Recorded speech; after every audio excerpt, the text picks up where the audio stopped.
24-22, Cairo Santos redemption. The season's over, but so is the losing streak to the world and the Packers. The CHGO Bears postgame show starts right now.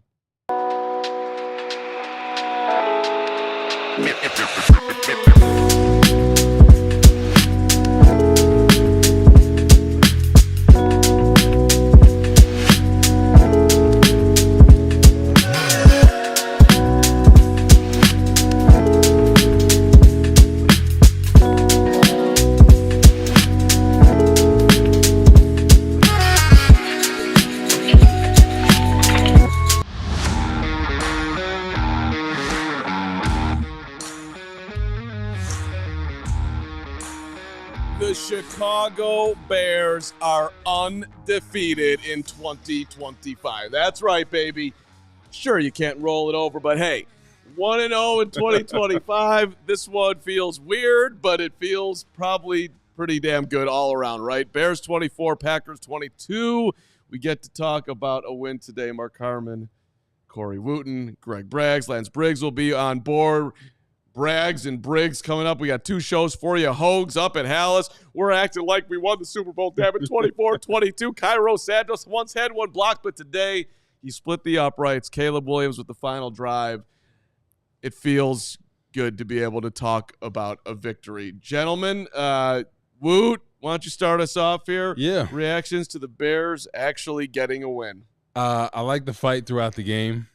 Same time, I don't want to get too high about this because it was against a lot of backups. So, yeah, I'm not one for moral victories, but there's a lot of their backups there. Jordan Love didn't play. He had that pinky issue. Yeah, I mean, I like the fight and Caleb leading him to a game-winning drive, but yeah, I don't know how high I am on this game. You're on the muted side. Braggs, where are you, buddy?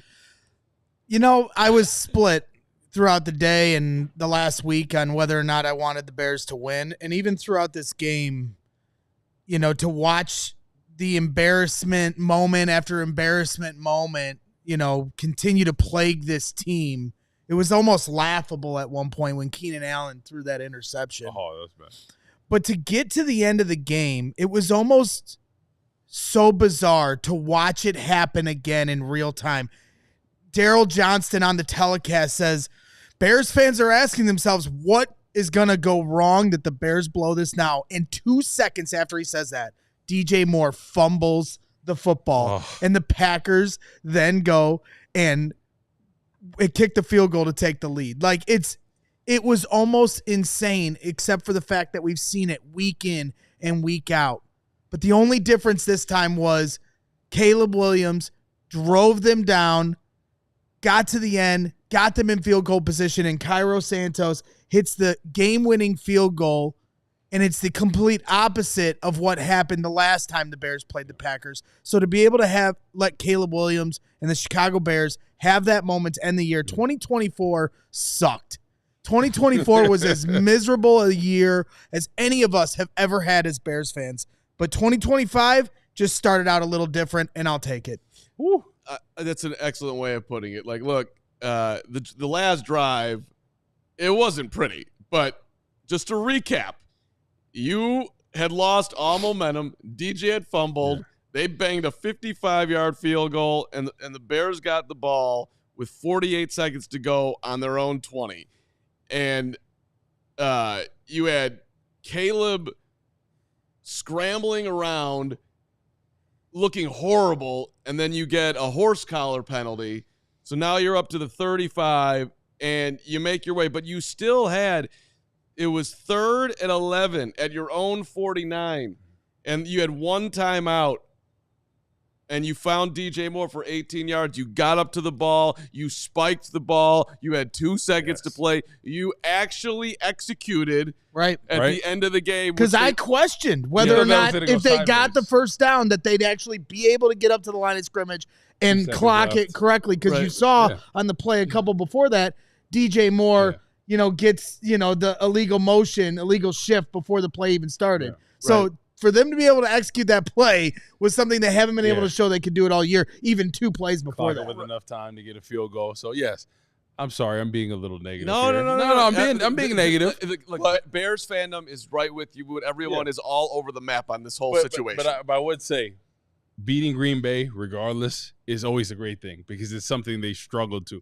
What was it, 10 losses 11 in a row. 11 in a row. So to finally get over that hump, I think is a good thing at Green Bay. So, yes, it's hard for moral victories, but I guess in a season where so much wrong was going on with this team and the players and the fight, we talked about in the pregame. That's one thing I wanted to see, and the fight was there throughout the game. Defensively, they got turnovers. They were rallying to the football. The effort there, special teams, that play back when Johnny Knox and Devin Hester executed with DJ Moore on there. Richard Hightower, hats off to you. A Dave Tobe creation right there, but that was a thing of beauty. So, yes, I'm being a little negative about it, but you get over the hump of Green Bay, something they haven't done in a while. Yes, Jordan Love got hurt, but I just like the fight. I think that's the most important thing that I took out of this game was the fight on both sides of the football. Well, it was, look, so Cairo hits the 51-yard field goal, starts running around crazy, doing whatever the Cairo, I don't know what that thing was, but that was an awesome little Cairo dance.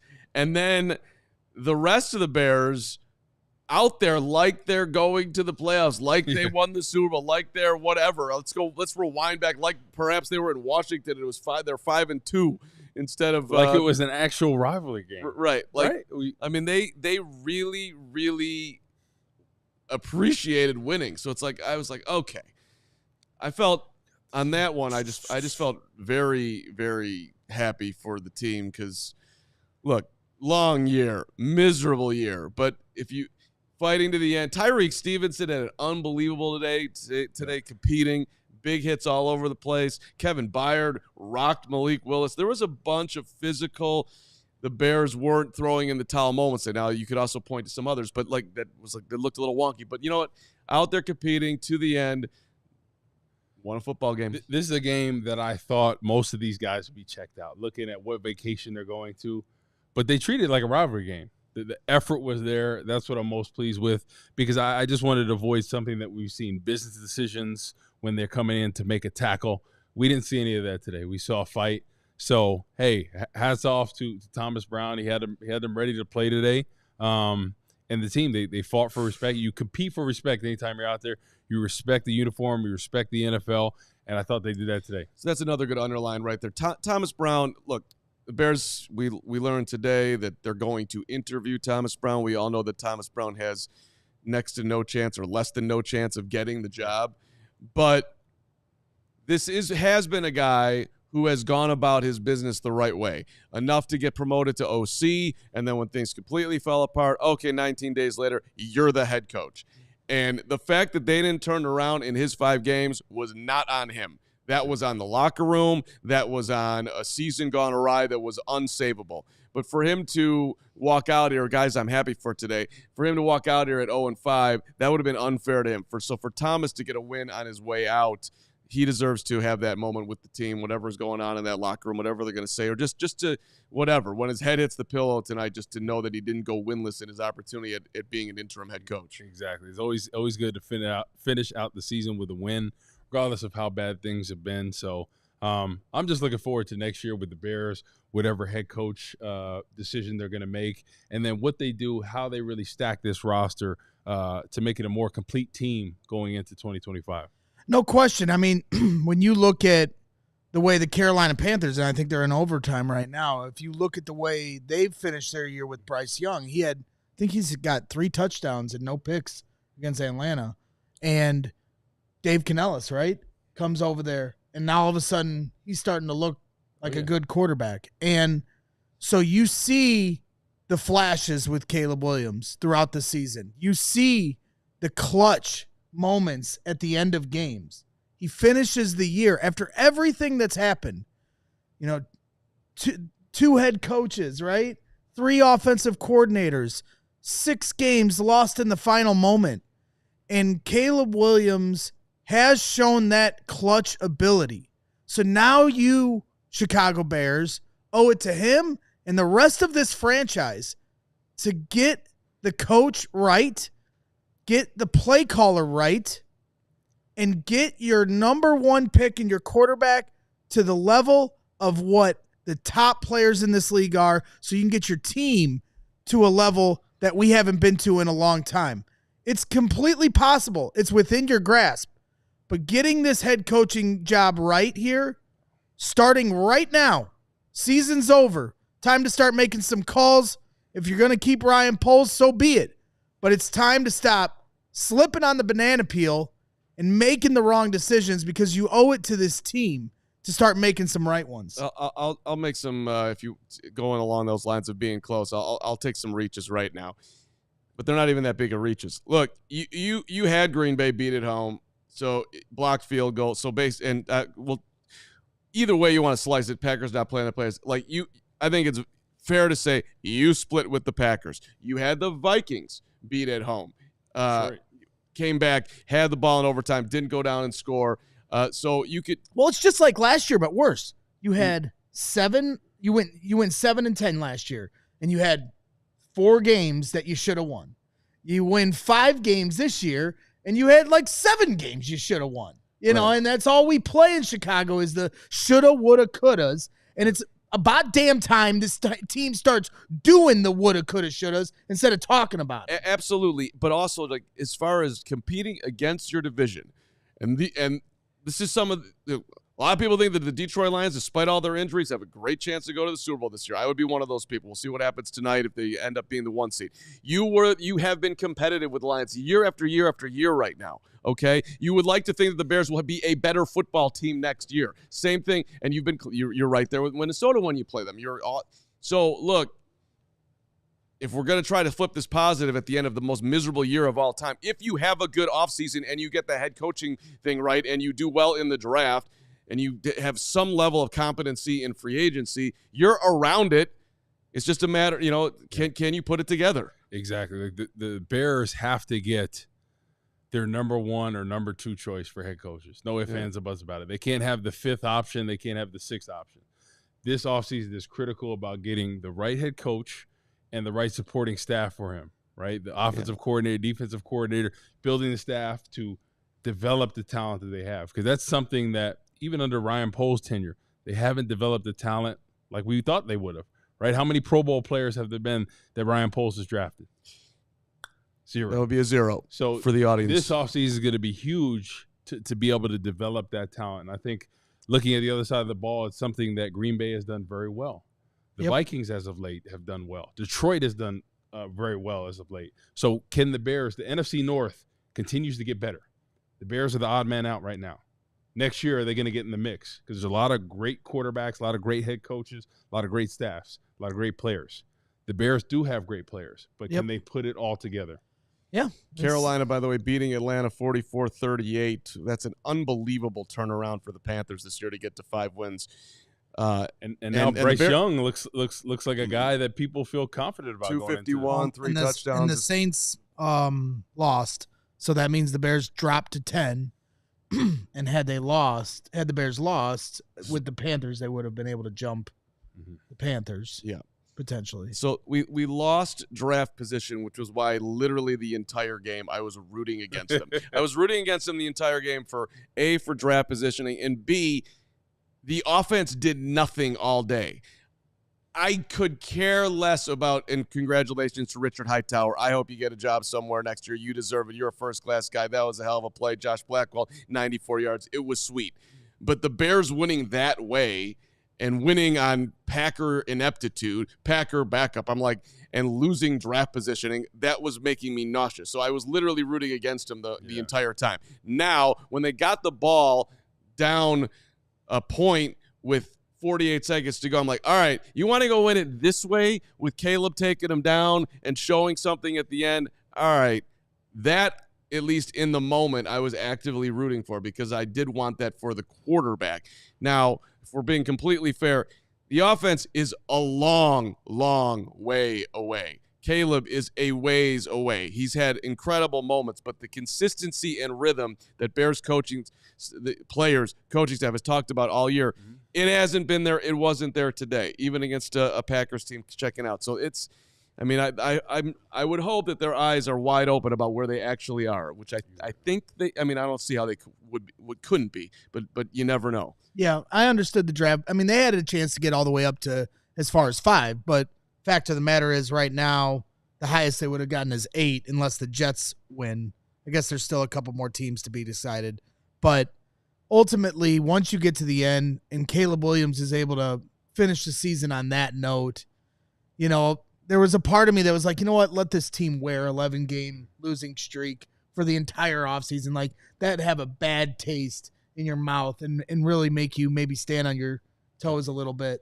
But at the same time, after everything this team's been through, to finish like that, to watch them all be able to celebrate something to go into the offseason, you know, when you talk about this locker room's culture, and we have ad nauseum here on this program throughout the last 2 months, when you talk about this culture completely rotting the way it has, for them to kind of have a moment where they can come together and believe in each other for a second, even if it's for a split second, now you get into the offseason and get to work.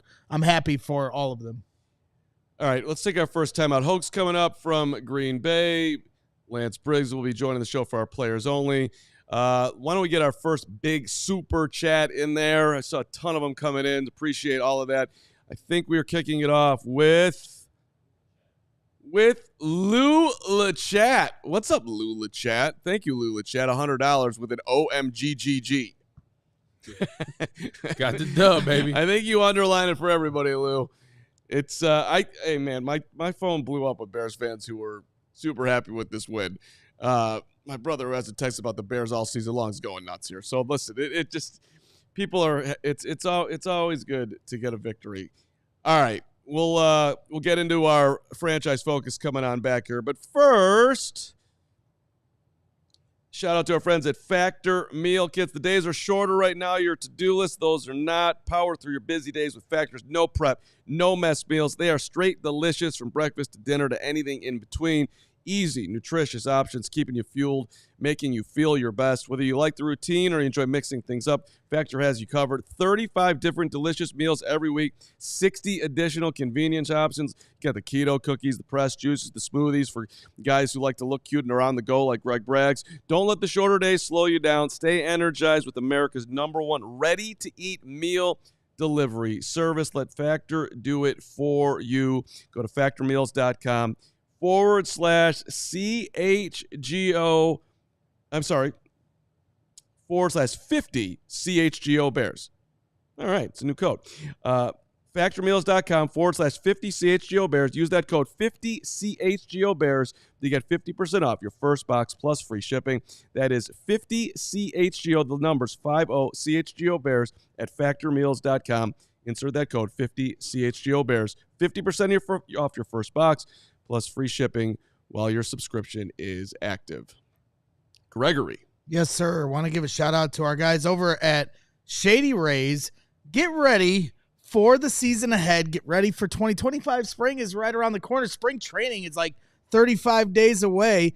Get yourself some Shady Rays. The quality shades built to last. Our friends at Shady Rays has you covered with premium polarized shades that won't break the bank. Shady Rays is an independent sunglasses company offering a world-class product rated 5 stars by over 300,000 people. Their shades have durable frames and crystal clear optics, making them the perfect choice for all outdoor adventures. They have hundreds of options to choose from, so you're bound to find the perfect pair to match your style. They even got some that match the Chicago Bears color style, so make sure you go find yourself some good Shady Rays. Exclusively for our listeners, Shady Rays is giving out their best deal of the season. Head to shadyrays.com and use the code CHGO for 35% off polarized sunglasses. Try for yourself the shades rated 5 stars by over 300,000 people. All right, let's turn to our franchise focus. Appreciate everybody in the chat. We'll get to all the super chats here. We're gonna celebrate all of you today as we appreciate all the support we've had all season long. Looking forward to a robust off season as well. If you're not subscribed to the channel, please hit that like button. Please hit the subscribe button. Turn your notifications on Monday through Friday. When the Bears hire their next head coach, we're here for you. Any other news, free agency, all of it, stick with CHGO Bears. All right, Caleb, let's take a look at it. 21 of 29. 149 yards, 10 on the ground, 1 touchdown pass to DJ, and he was unbelievably, when I look at these, it felt like he was sacked 10 times. He was only sacked once. When I saw the one sack, it seemed literally like he was sacked 6 or 7 times. Yeah. He's very good at eluding some of these sacks, but it was a lot of up and down, right? Some missed throws, holding the ball at times, not making the right decisions. But as the game goes on, and pretty much every game, he seems like he gets better, especially in the fourth quarter, which is something you want to see from your young quarterback. And I just like the fight that he has, right? Scratching, clawing, some of those where he's about to get sacked, he throws the ball to the receiver at the ground, making good decisions. So he hasn't turned the ball over in a while. Keenan Allen was the one that had the interception. What was it, since the 6th game of the season? Caleb hasn't thrown a pick? Well, he had one at the end of the game. But other than that. So, very clean about taking care of the football. Yes, there's a lot that he has to work on, but I think the talent is there. And with the new coaching staff, the head coach, the coordinator, hopefully they're going to, create some very good habits with him and eradicate some of those bad habits that we see. Yeah, no question. They have so much they have to get right on the line of scrimmage, getting an offensive line for not just your quarterback, but for your offense and your run game to try to balance off what you're putting on Caleb. But you saw more than a few times here today where he made some incredible throws. There was the one to DJ Moore where he rolled out of the pocket as the defensive end came free, and he was able to rip a strike to DJ Moore. You saw a few times, even throughout the game, as ugly as it was and as much as the stats weren't really showing it, this ability, the flashes, as you like to say, and the consistency just hasn't been there. But then as the going got tough, you got to the fourth quarter, Caleb Williams was making some plays. Now, how many times they're going to draw up screens? Man, I hope, I get screens got to be a part of your offense, but man, can we dial some screens back in 2025? I'll be a DJ Moore's screen did go to the house, but man, are we overcooking the ham when it comes to screens? It's just, it gets to a point where it's just nauseating. Well, you wonder when they're calling as many quick hitters or just plays designed to get the ball out of his hand as quick as possible. You're wondering if they're not trusting A, the offensive line, B, if he's seeing it, C, trying to make things easier. And sometimes it looks incredibly ugly. It can't look any uglier than when DJ Moore fumbles the football. It gives which ends up putting the Packers ahead. Yep. So I do wonder how much is in there. I just look at his consistency with being connected to his targets. Today it was DJ, 9 catches for 86 yards. The touchdown pass was, more of a well-designed play and a creative DJ Moore just finding his way as he does for 32 yards. Beautiful throw to Keenan, but 3 catches for Keenan today on 3 targets, 2 for Rome on 2 targets with beauty on the final drive down the sidelines. That was, tiptoeing, hanging in there. That was beautiful. Roshan actually had 5 catches today. Yep. And one of them was a couple clutch ones. Was huge. Check down to him for the first down. Yeah, and had to zing it in there. That was a productive. Then I think my favorite play of the game from Caleb was the throw to Rome Odunze to get down the field to kick the game-winning field goal. The degree of difficulty to keep his feet in bounds as he's falling. Like, that's what the top wide receivers in football do. And so Rome and Caleb haven't been on the same page like you'd like to see between – top quarterback, your top wide receiver taken at number 9, but they are both rookies. And the one thing they have shown consistently throughout the year is at the end, that is who Caleb believes in. That's who he depends on in those clutch moments, who he trusts, who he goes to in those big moments. And Rome has come through for him in those big moments as well. So I think a lot of going back to Caleb, a lot of his bad habits are because of the offensive line. So granted, yes, he does hold the ball too long and this, but sometimes it's hard with some of the decision-making, throwing the ball down the field. If you do not trust your offensive line, it creates a lot of bad habits, right? We saw that with Sam Darnold when he played for the Jets and some of these other teams. We've seen it with Baker Mayfield, right, when he was playing for the Browns on some of his bad years. If you do not have a great offensive line, you're going to start seeing stuff. You're seeing that phantom pressure. You're gonna get the ball out errantly. Like, there's going to be a lot different decision making than when you can trust your protection and your offensive line and your running back picking up things. So I think it's been a combination of the offensive line, running backs at times maybe not picking up the blitzes correctly. A lot of these bad habits create because you're having to run for your life. We saw the same thing with Justin Fields at times. Not comparing them by any means, but that was what happens when you have an offensive line that cannot protect. Right, and I don't want to be unfair to anybody, but DeAndre Swift, that ain't it. That's just not going to be what that's not going to work. You need some if it is going to be DeAndre Swift, you have to have a much better second option than Roschon Johnson to go along with them. It's just not good enough. So as far as like taking pressure off of Caleb, it's not just the O-line. I think you're going to have to upgrade the run game next. Well, we talked about that. We were watching the game. Look at all the teams that are really doing well right now. Yeah. The common denominator is a run game. We look at Philly. Sure. Right? We look at the Ravens. Right, we look at some of these teams. It takes pressure off, and Lamar's having a great year. He had a great year the year before, but it looks like they're finally going to take that next step. Yeah. So let's look at Steven was able to whip up Caleb Williams' stats for the entire season here. All right. Thank you. That's Steven working hard all season long here on CHGO Bears. Shout out to Steve-O. But there is Caleb Williams' season stats for 2024, his rookie year. 62.5 completion percentage, passing yards, 3,542 passing yards, I believe.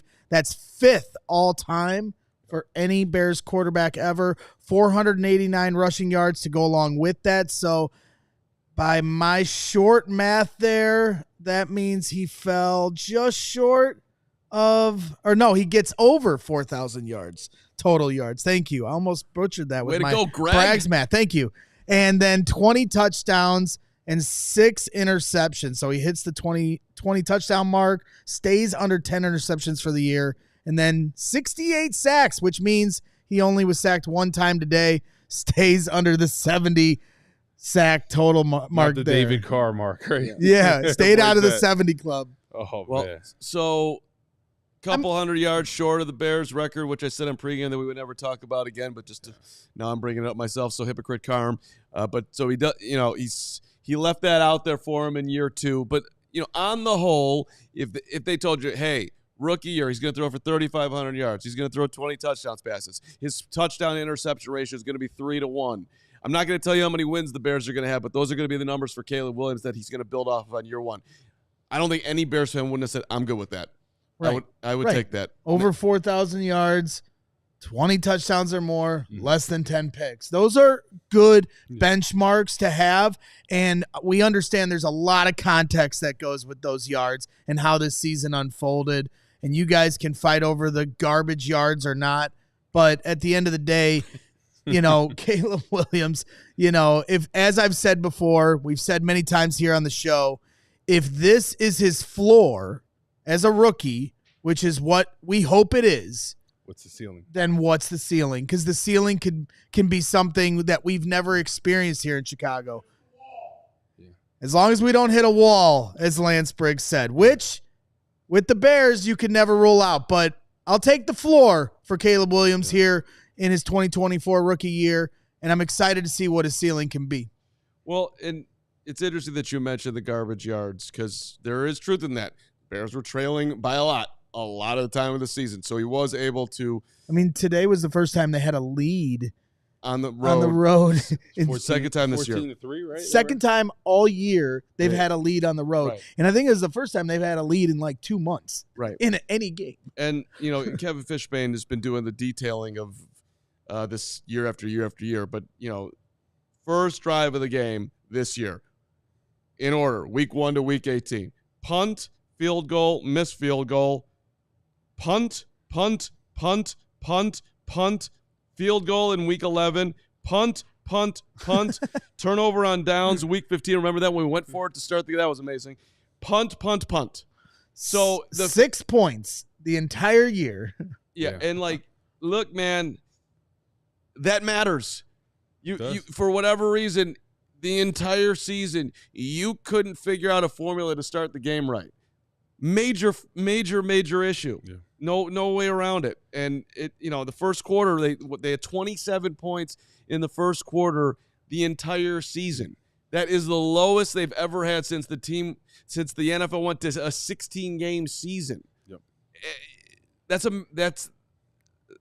problem. That's not good, and it does go on the resume. Yeah, and today the defense and special teams were a big reason for those first 2 scores. Right, and that too. Exactly. That great punt return play, and then defense getting the ball back, putting them in the red zone, and then being able to capitalize with that run in by Swift. So it goes hand in hand, but hopefully the offense can continue to improve. We didn't see the best, but the way they finished, I think that's something to hang your hat on, especially going in the offseason. Yeah, we're going to bring in Lance Briggs for our players-only segment in a minute here, but first, let's get our next big super chat here, actually. I'm sorry about that.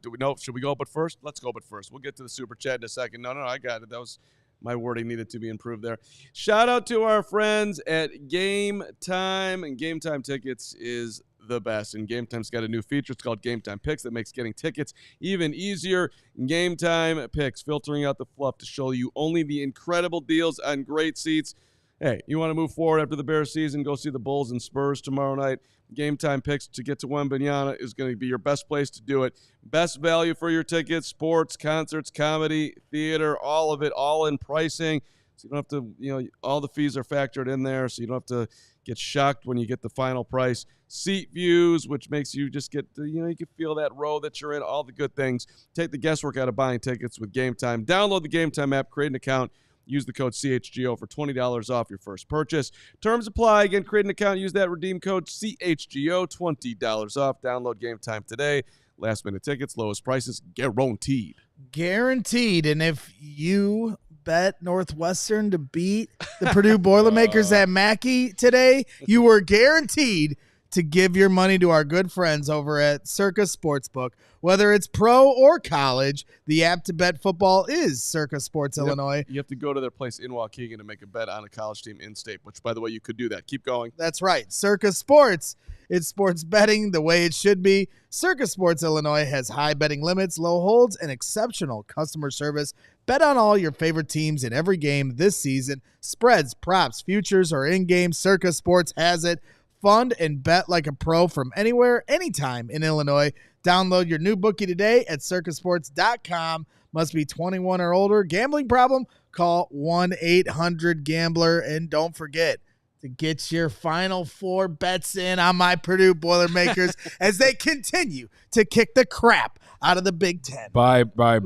Bye. Hey, can we bring it? How's that emotional support pillow, loser? Hey, Briggs, can you come over here? I don't want to deal with this guy. Players only segment is on deck, and Gregory P. Allen Braggs. The P stands for profitable. We'll be back later in the show. The G doesn't stand for golf. Exactly. He will be back. He will be back, and there will also be a Briggs and Braggs coming up. So we got a two-parter for you today. Feel bad for you, buddy. Yeah, no. As we bring in 55. All right, Lance. Yes. They beat the Packers, Lance. We sure did. Bears beat the Packers. And the one thing that, Carmen, one thing that stands out to me is listen, look at the potential in the two-back situation with DeAndre Swift and another power back. I'm telling you right now, we can win like that now. Yeah. We can win like that. DeAndre Swift was involved in at least 4 to 5 first downs today. He extended drives on plays. Now, he had about 65 yards. He had 20 carries, which means that we committed to running the ball. But he is not just a runner. He's a guy that can be used in a lot of different ways. And so I did hear a few comments earlier. So you're a Swiftie. You're a Swiftie. I see. So sometimes you got to realize what you have in the hand. Okay. Because when you have in the hand, when you don't realize what you have in the hand, you let go of David Montgomery. Okay. Then you don't realize the skills. Like, I recognize the skill set. One of the players that was really he was the player that people say, like, who are you? Did you ever fear anybody, or were you ever afraid to go against anybody? No, I was never afraid to hit anybody. I was never afraid to hit anybody. But the player that caused me probably the most worry was Percy Harvin. Oh, Okay. Okay. Minnesota, yeah. And the reason why Percy Harvin was a real worry for me is that when he lined up as a running back, he ran in between the tackles better than most running backs. Yeah. Okay. As a receiver, he ran a middle screen, and I'm telling you, he beat the angles of at least 5 of us. You know, he ate up an angle, and I was like, whoa, this guy's fast. You could put him back at kickoff returner, and he's a threat, one of the best kick returners. Yep. He's a problem no matter where he lines up. So when he lines up in the running back, you have to know, okay, what personnel do we need to have here? Because what they're going to do is they're going to get a mismatch, and they're going to move him out. They're going to get a mismatch right now with a linebacker. He's a mismatch. So there's so many things that you can do with him. And with him, just him being in the game, you have to change your rules. You now have to change your rules. So when I look at DeAndre Swift, there's a real skill set that he has that can force teams to change their rules. Now, everybody plays more of a nickel-style defense now anyway, but it still can create – you can create a one-on-one with him and a linebacker or him, you know what I mean, or him and a safety or whatever it is. You can still create that one-on-one. So I like that ability. And, again, know what you have in the hand before you say, I'm done with it. I'm done with it. Because there's a skill set there. You're already paying him. Why don't you utilize it? Exactly. You know? Yeah, no, I agree. I think Swift is a valuable asset if you use him correctly. I think next year they need that bruiser. Yes. I don't think Roschon Johnson is that guy. No, Nope. no offense to him by any means. I know a lot of people are high on him. But what we've seen is a guy, especially when the game's on the line, 3rd and 1, 2nd and 1, these short yardage, he's not falling forward, right? You look at David Montgomery, how he's been since he's been on Detroit. And when he was here in Chicago, he'd fall forward every time. He'd get 2 to 3 yards when you need it. And Roschon Johnson just hasn't done that. So nowadays everybody's seeing, okay, can I have that thunder and lightning like Tiki Barber and Rondane? Like a Scatterboo? Like a Scatterboo. Like a Scatterboo. Ooh! Or Ashton Genty. Or an Ashton Genty. Right? So I think that Swift needs that compliment with him. And I think that's what the Bears need to do this offseason, whether it's through free agency or the draft. Get that power back. I just wanted on the record as far as knowing what you had. When they had David Montgomery, I knew what they had. So, DeAndre, you're paying him like a number 1 guy. I mean, that was at least the idea. Now, you could split up his 6 with another 6, and then which would be Saquon money. And if you did that right, okay. But Saquon's not going to come to Chicago.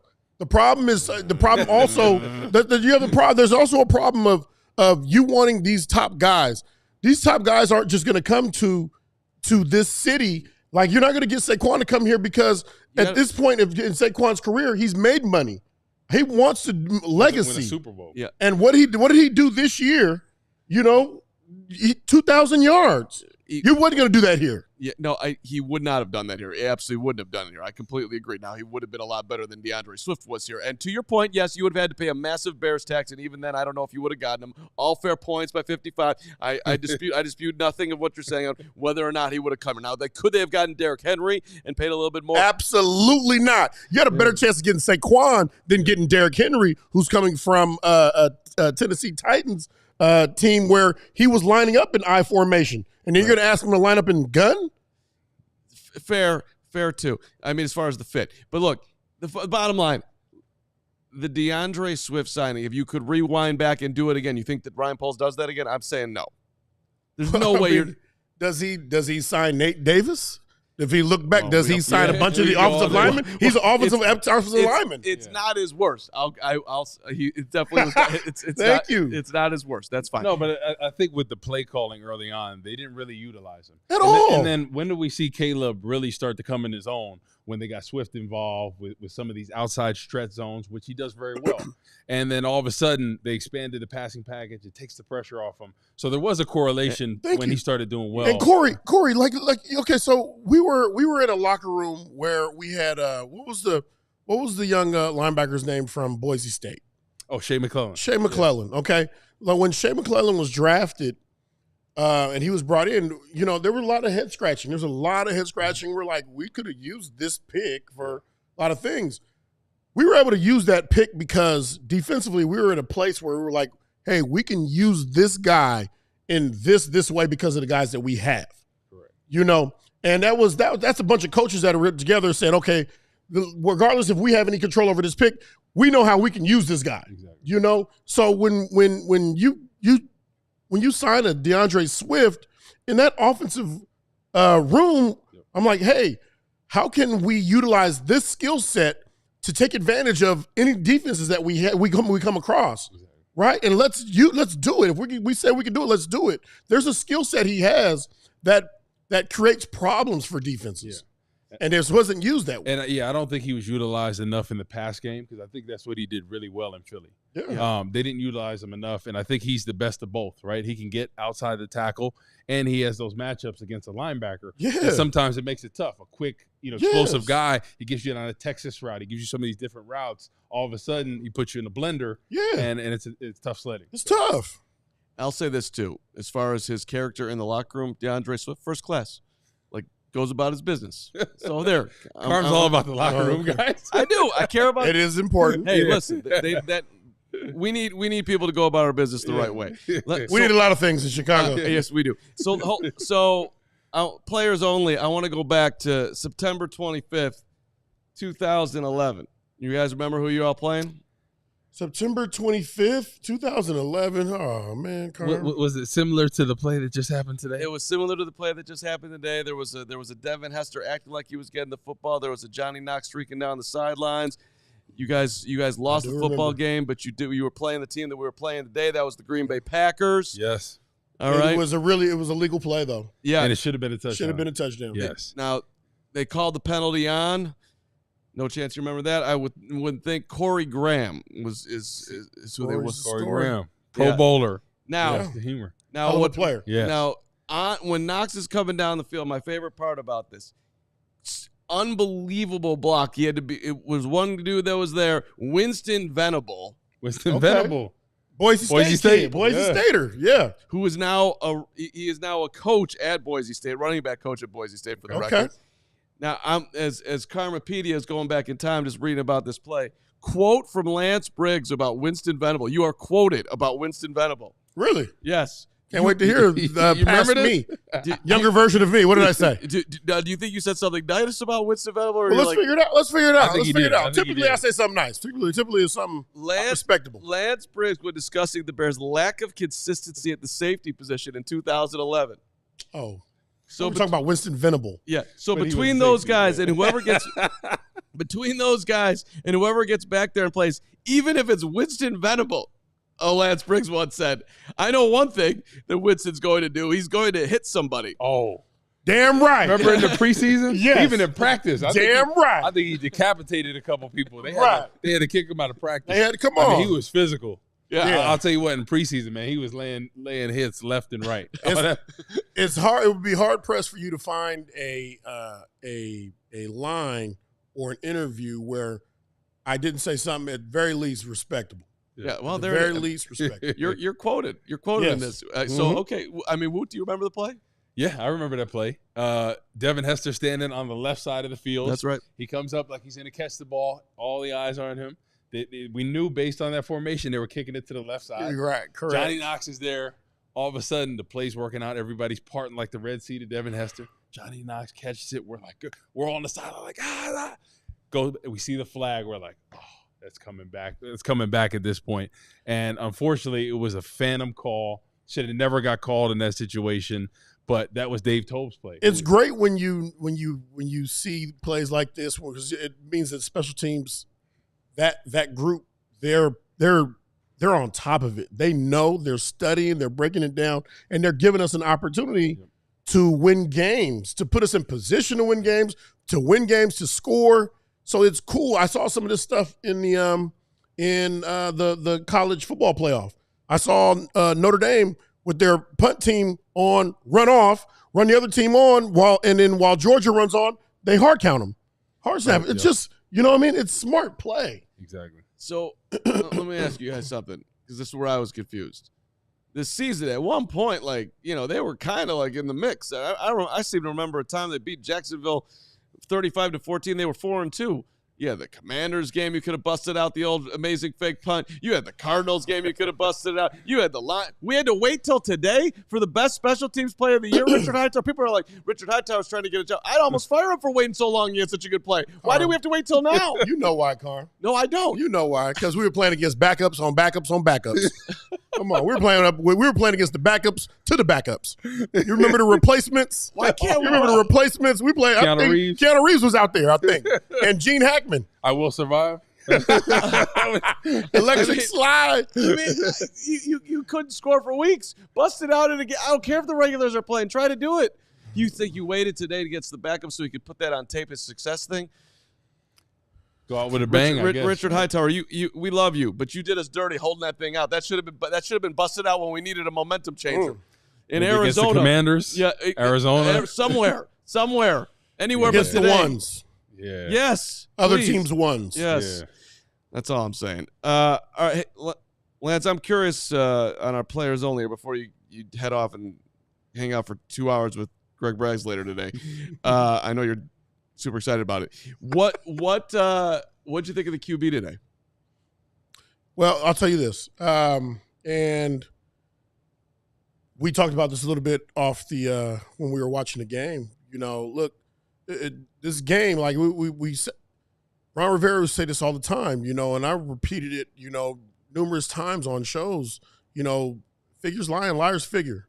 You know, the games, if you watch, look at the games where Caleb throws for the most yards, where it was like, oh man, I see the development happening. We get blown out more. The games where it's a lot closer, our offensive production is not great.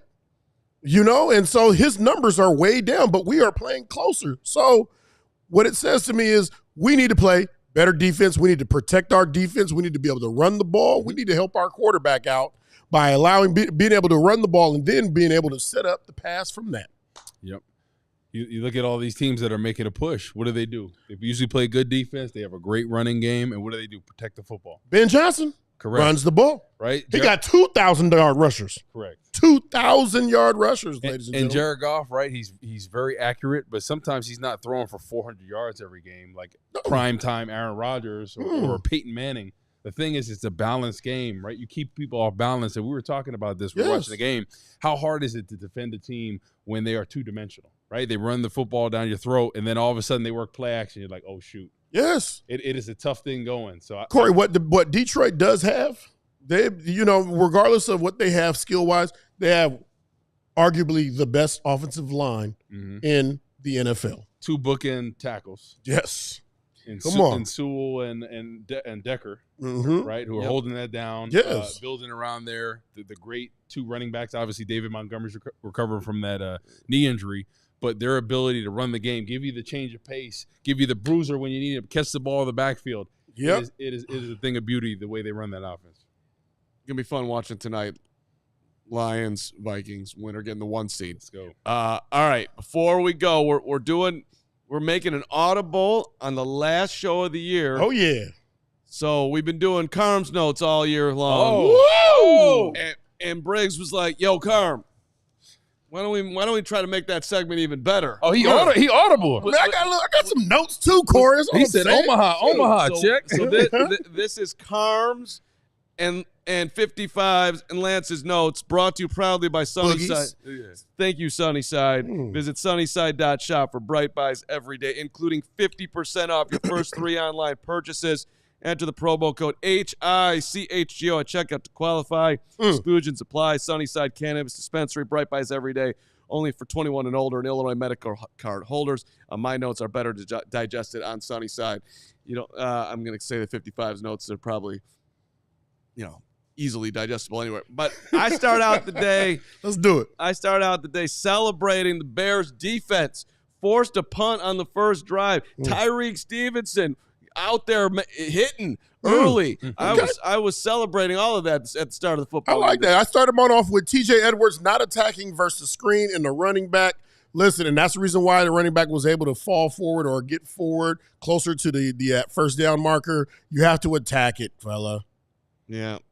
I in my first quarter, I shouted out the Packers punter Whelan. the bad snap over his head. Okay. Lands, picks it up on one hop. Everyone around here screaming, how the hell did we not get a block there? But Whelan, just with the people, the punters. Some teams draft him in the 4th round. This dude just picked it up and booted it away. They did have a return, though. They did have a return. When you're focused on clamping somebody up, you're not really worried about that block. Doggone right. Yes. Tight end wide open on a mug blitz look. Love looking the wrong Jordan Love looking the wrong way. So he missed him, but he was wide open. We had a mug look. And Blackwell, punt return. Nice. Easiest punt return I may have ever seen. Yeah, he was coasting in there. I thought there was a penalty the way he was running. I was like, right? Let's get called back because the way he was just chugging. That's that Friday flush run, where it's all strides. Yeah, you just chilling. On that play, I wrote down the Richard Hightower Montez Sweat reaction. Montez Sweat nearly tackled Richard Hightower. He's pushing him so hard, just giving him the love, which was beautiful. Do you do the Carm this thing, or you gonna hang out there? You might you keep your he's seat. Not ready yet. You keep your seat. So you do that on your time. That's what I like to do. By the way, my next note is the Woot Pizza Party Part 2. Woot rocked us in here with the Lou Malnati's, little sausage and pepperoni. I had 100 pieces. Problem, man. It's a strong word. Yeah, you're restrained right here. You can't go very far. I can't really. I'm over here getting. I got to rip and dip a little bit. The way Bragg set this up, man, he set me up for failure. I'm trying to rip to get this up here. People can't hear me at times. We appreciate it. Your athletic ability was strong today. We'll get to your ping pong playing in a minute on the Carm notes.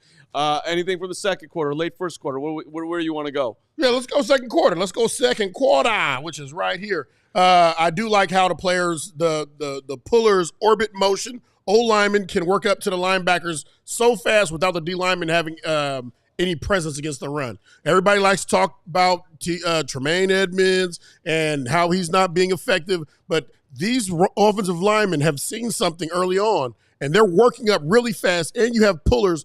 Somebody's got to have to show up. When you work up to that second level that fast, that means that somebody at the first level now is getting a one-on-one or that gap open, so you now are free or not. Well, I don't want to say just free, but you now have an opportunity to make a play on the ball. We used to call that hat in the crack drill. Hat in the crack. There it is. Right? Yeah. Once you get in there, you get the double. Get that hat in the crack. It ain't like what you say when you have a drink. When he calls that. It's a drill. Okay. Yes. I got it. It's a Cocker Spaniel. Yeah. There we go. I thought that was a dog. Yeah, there you go.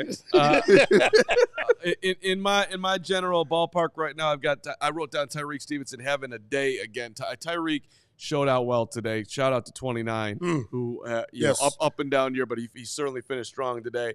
And then I got an Austin Booker shout out. He almost had, I think it was Malik Willis at that point for a sack. Didn't get him, which was super disappointing, but was on the ground, got back up, made the tackle on the play. Effort. Big time effort, Book. Big time. I appreciated that, Book. You deserve a shout out for that. Yeah, what about Josh Jacobs breaks number 55's tackle in the red zone? Oh, Jacob Missed Martin. Opportunity and a bad angle by number 36. Unbelievable, poor tackling angle by Mr. Biles, and he scores a touchdown. Yeah, that was the tough one there. He Right? put him in a blender. Yeah. Oh, that last touchdown. Was that the last touchdown or was that early on? That was you're talking about earlier on. Yeah, Okay, with Jacobs. Josh Jacobs. I was talking about the one on 31. Oh, man. Yeah, as you like to call him, Mr. Biles. How about the Jonathan Owens celebration? Lambeau leap attempt at celebration? I thought he was about to tear his ACL. It looks like he did. It's a dumb way to go out. It's a dumb way to go out, fella. Listen, we don't do Lambeau leaps in Chicago. Okay, we don't do it. We don't. That's not our thing. Yeah. You want to come up with something new, come up with your own thing. Maybe it can become the Chicago thing. Lambeau leap belongs to that group up the street. Remember that thing? Watch my feet, watch my feet. Maybe they should have done some of that. Something on the grass. Something. Right, not the concrete. Not that. I put down that was a rough one for the Pack. Christian Watson going out with would look like a potential torn ACL. Yes. That made the notes here. Also, 4th and 5 to Roshan on the pump fake. Caleb zipping it in there. One of his better throws of the day. Shout out to in the moment, Caleb with the clutch. I feel you. Oh, look at that. Woo, woo, All right, I'm definitely ready now. Oh, we got Yeah. that. Oh, yeah. All right. Little third quarter? Third quarter. What do you got? Third quarter? All right, here we go. Third quarter, I have third down pass to Roshan Jock. I'm right with you. There it is. Keenan Allen throws an interception on a trick play. Oh. Just run the doggone ball. Keenan Allen, you've been in this game too long. It looked like you were trying to go back to Cali with that interception throw. And then afterwards, right? Yeah. when they're running back, returning that, he put his hands in his damn. pouch like, oh, man, I need to go home right now. I'm just like, it's cold. Yeah, he didn't want to be it's there, still though. going. And then they gave him another opportunity towards the end of the game to throw the ball, which I was like, The I don't know how players only. How much did that bother my players only? bothered, beyond bothered. There's a high tendency. There's a high tendency right now, okay? So you get Keenan Allen on reverses. You get the high tendency for them with DJ Moore are wide receiver screens, especially going in today. You only have to run it a few times before it's like, listen, they've gone to the well at least 3 times, guys. Yep. All right? The wide receiver screen is going to this guy, number 2. Yep. Yeah. All right? Break fast on it. Yeah. My last one from the third quarter, DJ in motion, it looked a little bit weird. Then he's standing in the right flat. Then they throw it to him, ball's tipped, and miracle non-interception. And that play design, it was off. Yeah. It was big time off, but we survived that one. Yeah, I mean, shoot, I just talked about a gash. We got gash against the run, and it goes back to that same old thing. Listen, if we get your one-on-ones, you got to win your one-on-ones, and we're not winning it. And our ability to stop the run this year has been the most disappointing part of our defense this year. Yeah. Especially when you talk about attacking style defense, especially from the defensive line perspective. The thing is, it doesn't matter if you get reached or not, if you penetrate. Then you're decisive about what you do. As long as we penetrate, you could fit off. That's right. Damn right. You need penetration. And that's the thing. They haven't done enough penetration up front. That's something hopefully they can do. They can do next year. You need more penetration. There's no doubt about it. It's always a good thing. All right, fourth quarter. Malik Heath, 3rd and 21, whatever it was. Yes, 3rd and 21. I got that right. For 41 yards, Tyreek was behind him. Yep. Bear gonna bear. Malik Heath out of nowhere. I didn't really want to. I thought it was actually a pretty good play by Green Bay. Like, yes, Tyreek should have been in front of him, but that was a hell of a situation to pull out in the moment there. You got to work on his ability to jump, in space. Yeah. Right before that, by the way, Lance, you said the city needs this as far as the Bears getting a win. And then right before the DJ fumble, Greg Braggs, who was watching the game in Bragg Central, he walked back in, and right as we had the lead, Braggs came back in, instant fumble. That happened. And apparently Daryl Johnson said it on the broadcast that we're thinking everything's going well. That's something bad's going to happen. mentioned earlier. Carmen, the very beginning of the fourth quarter, my first lines are, we have been leading all game. And I don't care if it's against the 2s or 3s. This just doesn't happen here. Take it in. I didn't. When McManus from 55, they were debating it. I said, go out there and kick it. He banged it through. That was a hell of a job right there. Then the Bears had another reverse. Oh my God! To which person? To Keenan Allen on the kickoff return. They did the Tyler Scott thing. Oh, the obvious reverse. Yeah. And that Steven was watching that, just started screaming at the TV. You're not the Lions. Quit. Be yourself. That was solid. And I also shout out to Cole Kmet. I didn't see the ball again today. Hopefully next year we'll figure out how to use the tight end. But shout out to Cole Kmet. He was in the vicinity when Kayla was going down on the final drive, so it didn't cost us intentional grounding, which could have basically ended the football game. Kmet was hanging around. Which could have been right here. This line I have said, Bears are bearing right now. Packers up. Defense takes the worst tackling angles ever. Caleb's numbers always lower in closer games. Numbers higher in blowouts. But Bears win. Yes. Woo. That'll do it for the Carm Briggs. First ever combo note side. Lance will be back stronger arm. with the MVP, Greg Braggs, coming up here. Braggs. Thank you for everybody digesting our players only. Let's get a big money super chat in here as we bring Braggs back in here. We've had a number of them from our guy CJ Huss. Carrie, CJ. Just run off a couple of them right now. Sure, let's shout out our guy who we got to hang out with in Arizona, supported the show in such a phenomenal way. Carrie, great to see you. $100 from Huss. Not a lot to say. We could go on for hours of my thoughts, but let me light up the coverage I get every day. So this $100 is for the producer, Steven, and the boss man, Jake. Made my trip to Arizona amazing. There you go, Steven. There you go. Our GM, Jake Flanagan. Appreciate you, Carrie. This is super nice of you. $100 next is Braggs and Carm. Polar opposites with Carm. My first meet of the CHGO crew to Braggs, making me drink something questionable at the bar in Arizona. What did you for have that horrible loss? That's the great way that Greggy will support you. Was it Malort? No idea what I was drinking. No, you gave it to Huss. Yeah. Well, Huss bought a bunch of shots too. Thank you very much. Oh, Huss took care of us. And one more $100. And lastly, I thank CHGO for giving me the opportunity to meet my heroes. Heroes, Lance Briggs, Alex Smith, The and Corey Wootton. I didn't know he was over there, Alex. He was a man. Who also you all signed his helmet when the rain started. And another 50 from Huss. Damn, appreciate you, Huss. And to follow up, shout out Nick. Made my trip to Arizona amazing. It's hard to be a Bears fan, but you got to keep me in the game. New Year's resolution: watch a game or attend a watch party with the Duchess Crystal. Crystal. She spells that with a K, I think, right? Yeah. Yeah. Missed you in AZ. We'll see that 2025. The future is bright. All right. Thank you, Carrie. Super nice of you, as per always. And once again, as we celebrate Huss, shout out to our friends at Sunnyside, your home for judgment-free cannabis shopping.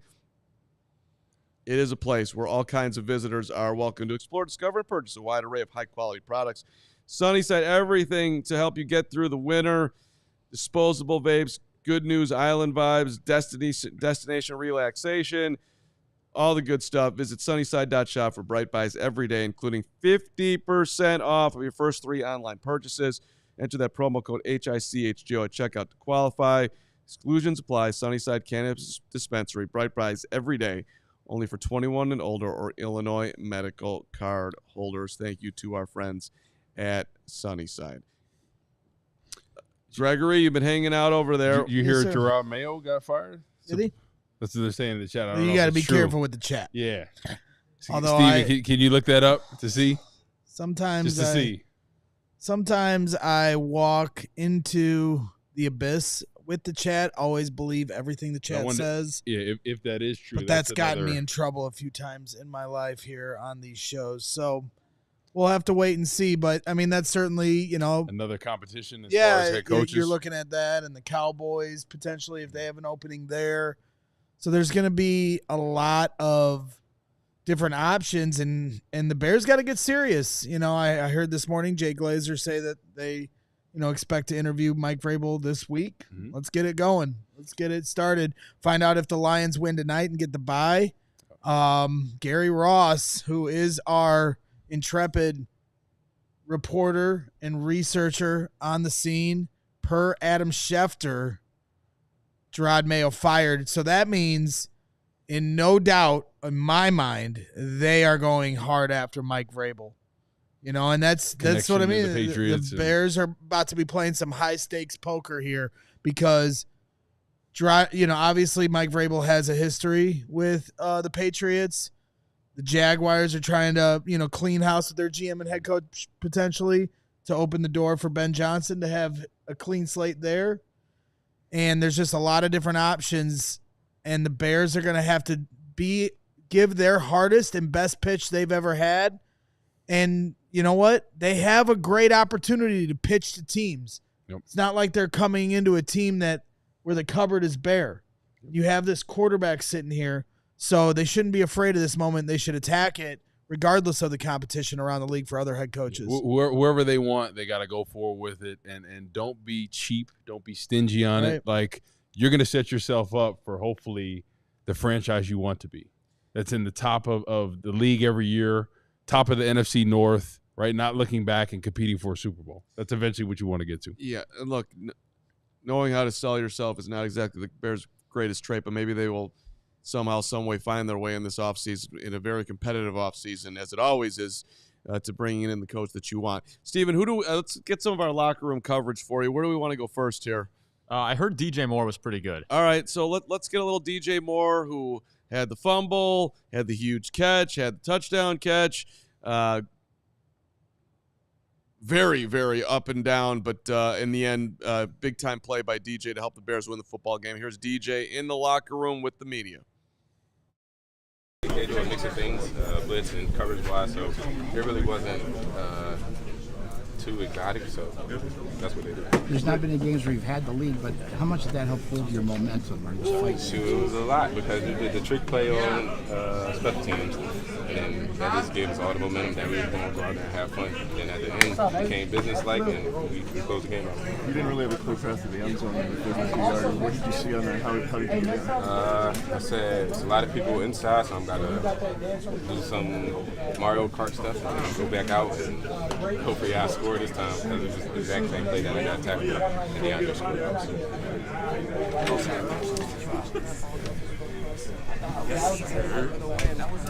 I mean, it was amazing. All the belief in Cairo to make that, and I mean, when he hit it, I think I just ran to the field like a fool.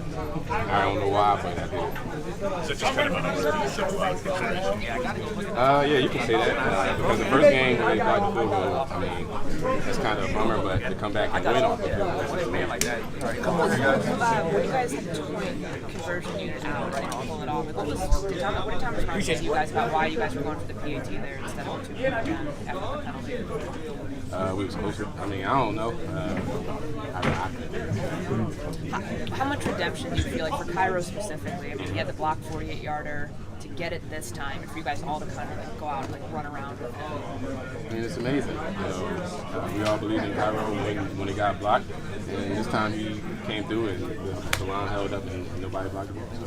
I'm sorry, I'm a little late to the party. Your touchdown towards the end, is that the essence of the way you play? Found your blockers, found some room, and then all of a sudden you're in the end zone? Yeah. What I say? The Mario Kart? Yeah, the superstar? Oh. That was that. Okay. So, yeah. Is that a repeat answer, too? That was a repeat answer. Thank you. The decoy, too. Any special teams, is that your greatest decoy of all time? Yeah, that's my only decoy of all time. So, no, I've been a decoy in many other plays, but that one was big because I was actually a part of it, special teams wise, and we actually did it. How rewarding is it too? Because I know you guys have probably worked on that plenty. How rewarding is it to see that work perfectly? It's amazing because I was just when I was doing the decoy, I seen Blackwell running like haul ass into the back, and he caught it, and then he had to run back and go score. So I was just watching it unfold, and I'm glad that everybody came to me, and he just hit the sideline. What about your fumble? What about it? What happened? And how were you feeling at that moment, obviously? I mean, I don't feel like it was a fumble because when I caught it, like I didn't really have the ball when he hit me. But, I mean, it's a fumble and we came back and overcame it. Came back and do what I do. Made the catch and down and got the extra point. What does this win do? Not the extra point, the field goal. Yeah. What does this win do for the bigger picture, if anything? We beat the Packers. Mm-hmm. So it's step one? Oh, no. I got you. Was that an F word at the Packers? I think it was, Woot. Ooh. Okay, getting fired DJ. up. Rivalry, baby. Yeah. You know, it's an interesting question. What does it do going forward, if anything? It means that they don't have to answer questions coming into next year as far as the ending the losing streak. It means that whoever's going to be the new head coach doesn't have to talk about it. It takes away some level of awkwardness and weight, and it also hurts their draft positioning.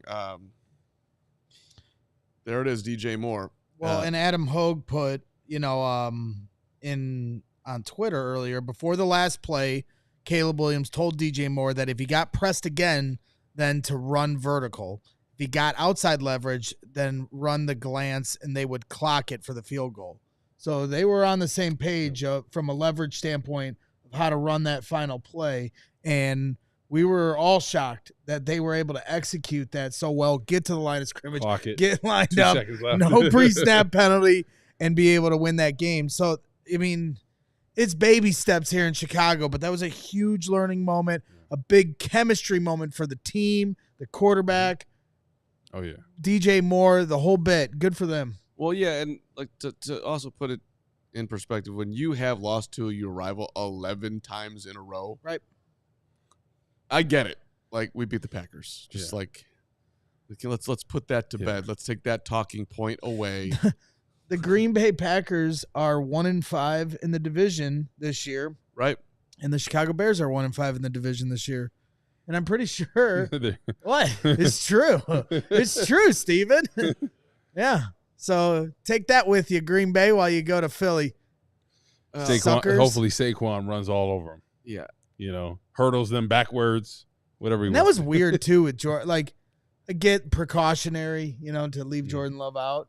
But just the way he got hit on his elbow and then him holding his hand like that, like it felt like it was just like a funny bone thing, you know, like when you get one of them stingers through your funny bone and then your hand goes.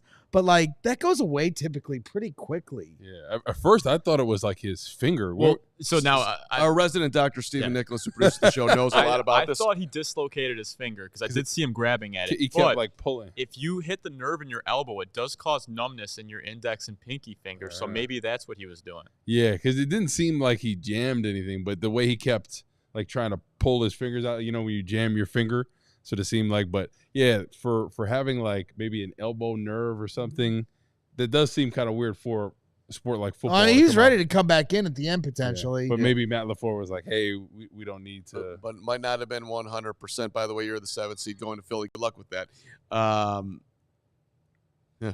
We'll get to more locker room with we got Cole Kmet. Maybe we'll hear from Thomas Brown, maybe a little bit of Caleb. But I think our guy Adam Hoge is going to be joining us here from Green Bay in a matter of moments. Hoge, nod when you're ready. I think he is in Lambeau Field. We send out Hoge. We just get victories. That's what happens, buddy. You called it in the pregame show, Adam Hoge. When you go on the road, good things happen. You know, and Greg's trying to doubt me. He doesn't understand how much control I have over these situations. Like last year, he's getting mad at me when they're up by 2 touchdowns, and I'm telling them they're going to blow the game. I know what's going to happen, and you just need to accept. Look at this shot I set up here at Lambeau. It's even better than I thought, too. You know, if you're going to come in here and get a victory, you gotta. You know, I think it's perfectly okay to rub it in, even though they lost 11 in a row to this team. I don't care. Rub it in. Well, congratulations, Adam. You will be on the road for 18 games next season, and we are excited for you to get us an undefeated 18? season. Wait, that means they're making the playoffs? Yeah, that's right. Yeah, he had a math error right there, the Indiana Public Schools. Well, no, I think they're going to expand to 18 games next season. That's my breaking news for the show. Okay. Would be 9 games on the road.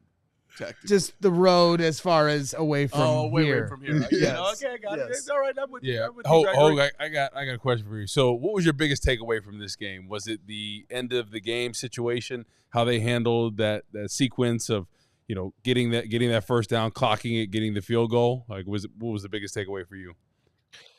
Yeah, well, look, in terms of what matters the most, I think you know, Caleb to have that moment. There's a couple moments on that drive where, you know, it starts with him getting horse collared, where it's like, oh no, he's holding on to it again too long. Is he gonna? And then it's like, oh no, did he just get sacked? Oh, he took a horse collar. Okay. And then later, you know, he almost gets sacked in a situation where that's pretty much the game if he goes down there, but he's just barely able to get rid of the ball at the last second. So then the Bears reset, and you know, if Matt Eberflus was going to have an argument to not call timeout like he did earlier in the season in some of those situations, like in Washington, perhaps that's it, because, you know, Matt LaFleur calls timeout, and it kind of let the Bears reset and talk things over. Now, right before that timeout, Caleb had DJ Moore lined up one-on-one, and he was going to go vertical. So maybe if they don't call timeout, Caleb puts that up, and they connect for a touchdown, and that's it. However, you know, how most of the season has gone on some of these, on those deep balls, I don't know if that necessarily would have been the case. So they get the timeout and they talk it over. In the huddle, Caleb told us that, you know, whatever the play was, he said, hey, DJ, if they give you that same coverage, if they press you up, go vertical again. And if not, and they take outside leverage instead, then you run a glance route, basically like the, you know, deeper slant that he ran. They hit it, and everybody was, you know, set up and ready to go and clock it with plenty of time. So you got to give the Bears a lot of credit for how they handled that in that situation. And I think it's a big moment for Caleb Williams and DJ Moore to carry into the offseason. You know, I was asking, I know there was some doubt during the week, even when we were talking to Cole Kmet earlier in the week about, you know, what you could really carry into the offseason if you win this game. And I do think there are limitations, but I think moments like that and just knowing that you are capable of beating Green Bay, even if it was with the backup quarterback, whatever.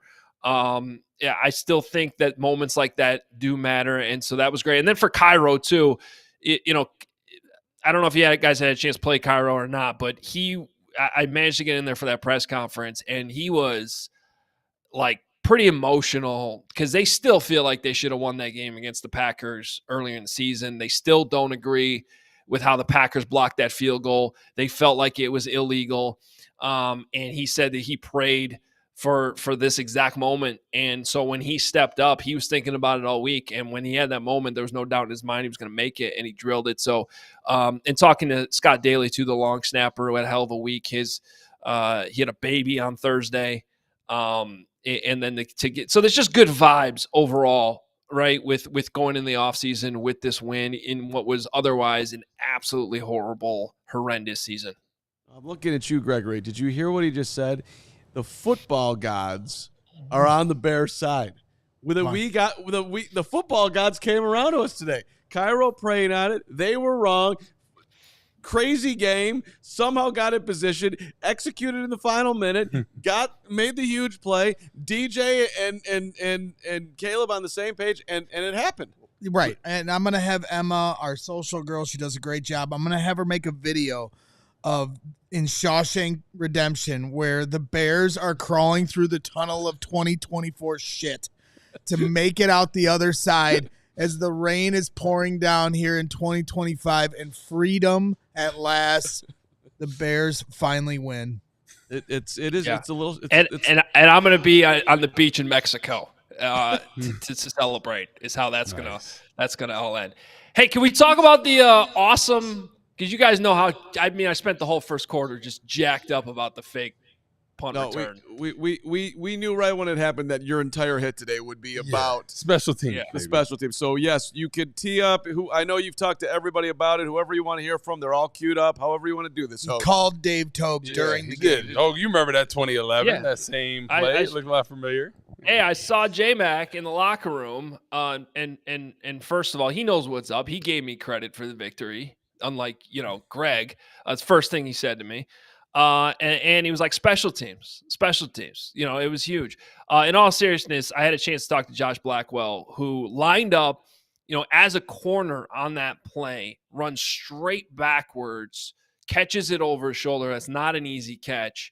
And then was able to house it from there 94 yards. Had a chance to talk to him about all of it one-on-one after the game in the locker room. Here's that conversation.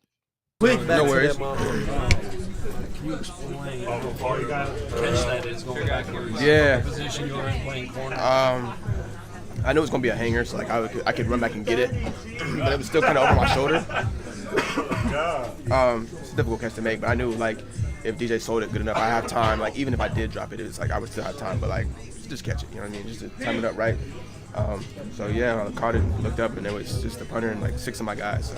Yeah, when you turn around with the ball, is that a moment where you're just like, oh, man, this worked? Oh, it worked, yeah, immediately. I kind of knew it was going to work. Once we had watched film, we kind of knew he likes the tendencies. I'll say that. We know he has tendencies. So when he kicked it to the right and the gunner went left, I was like, oh, that's perfect. It's going to work. The Bears tried this against the Packers 12 years ago.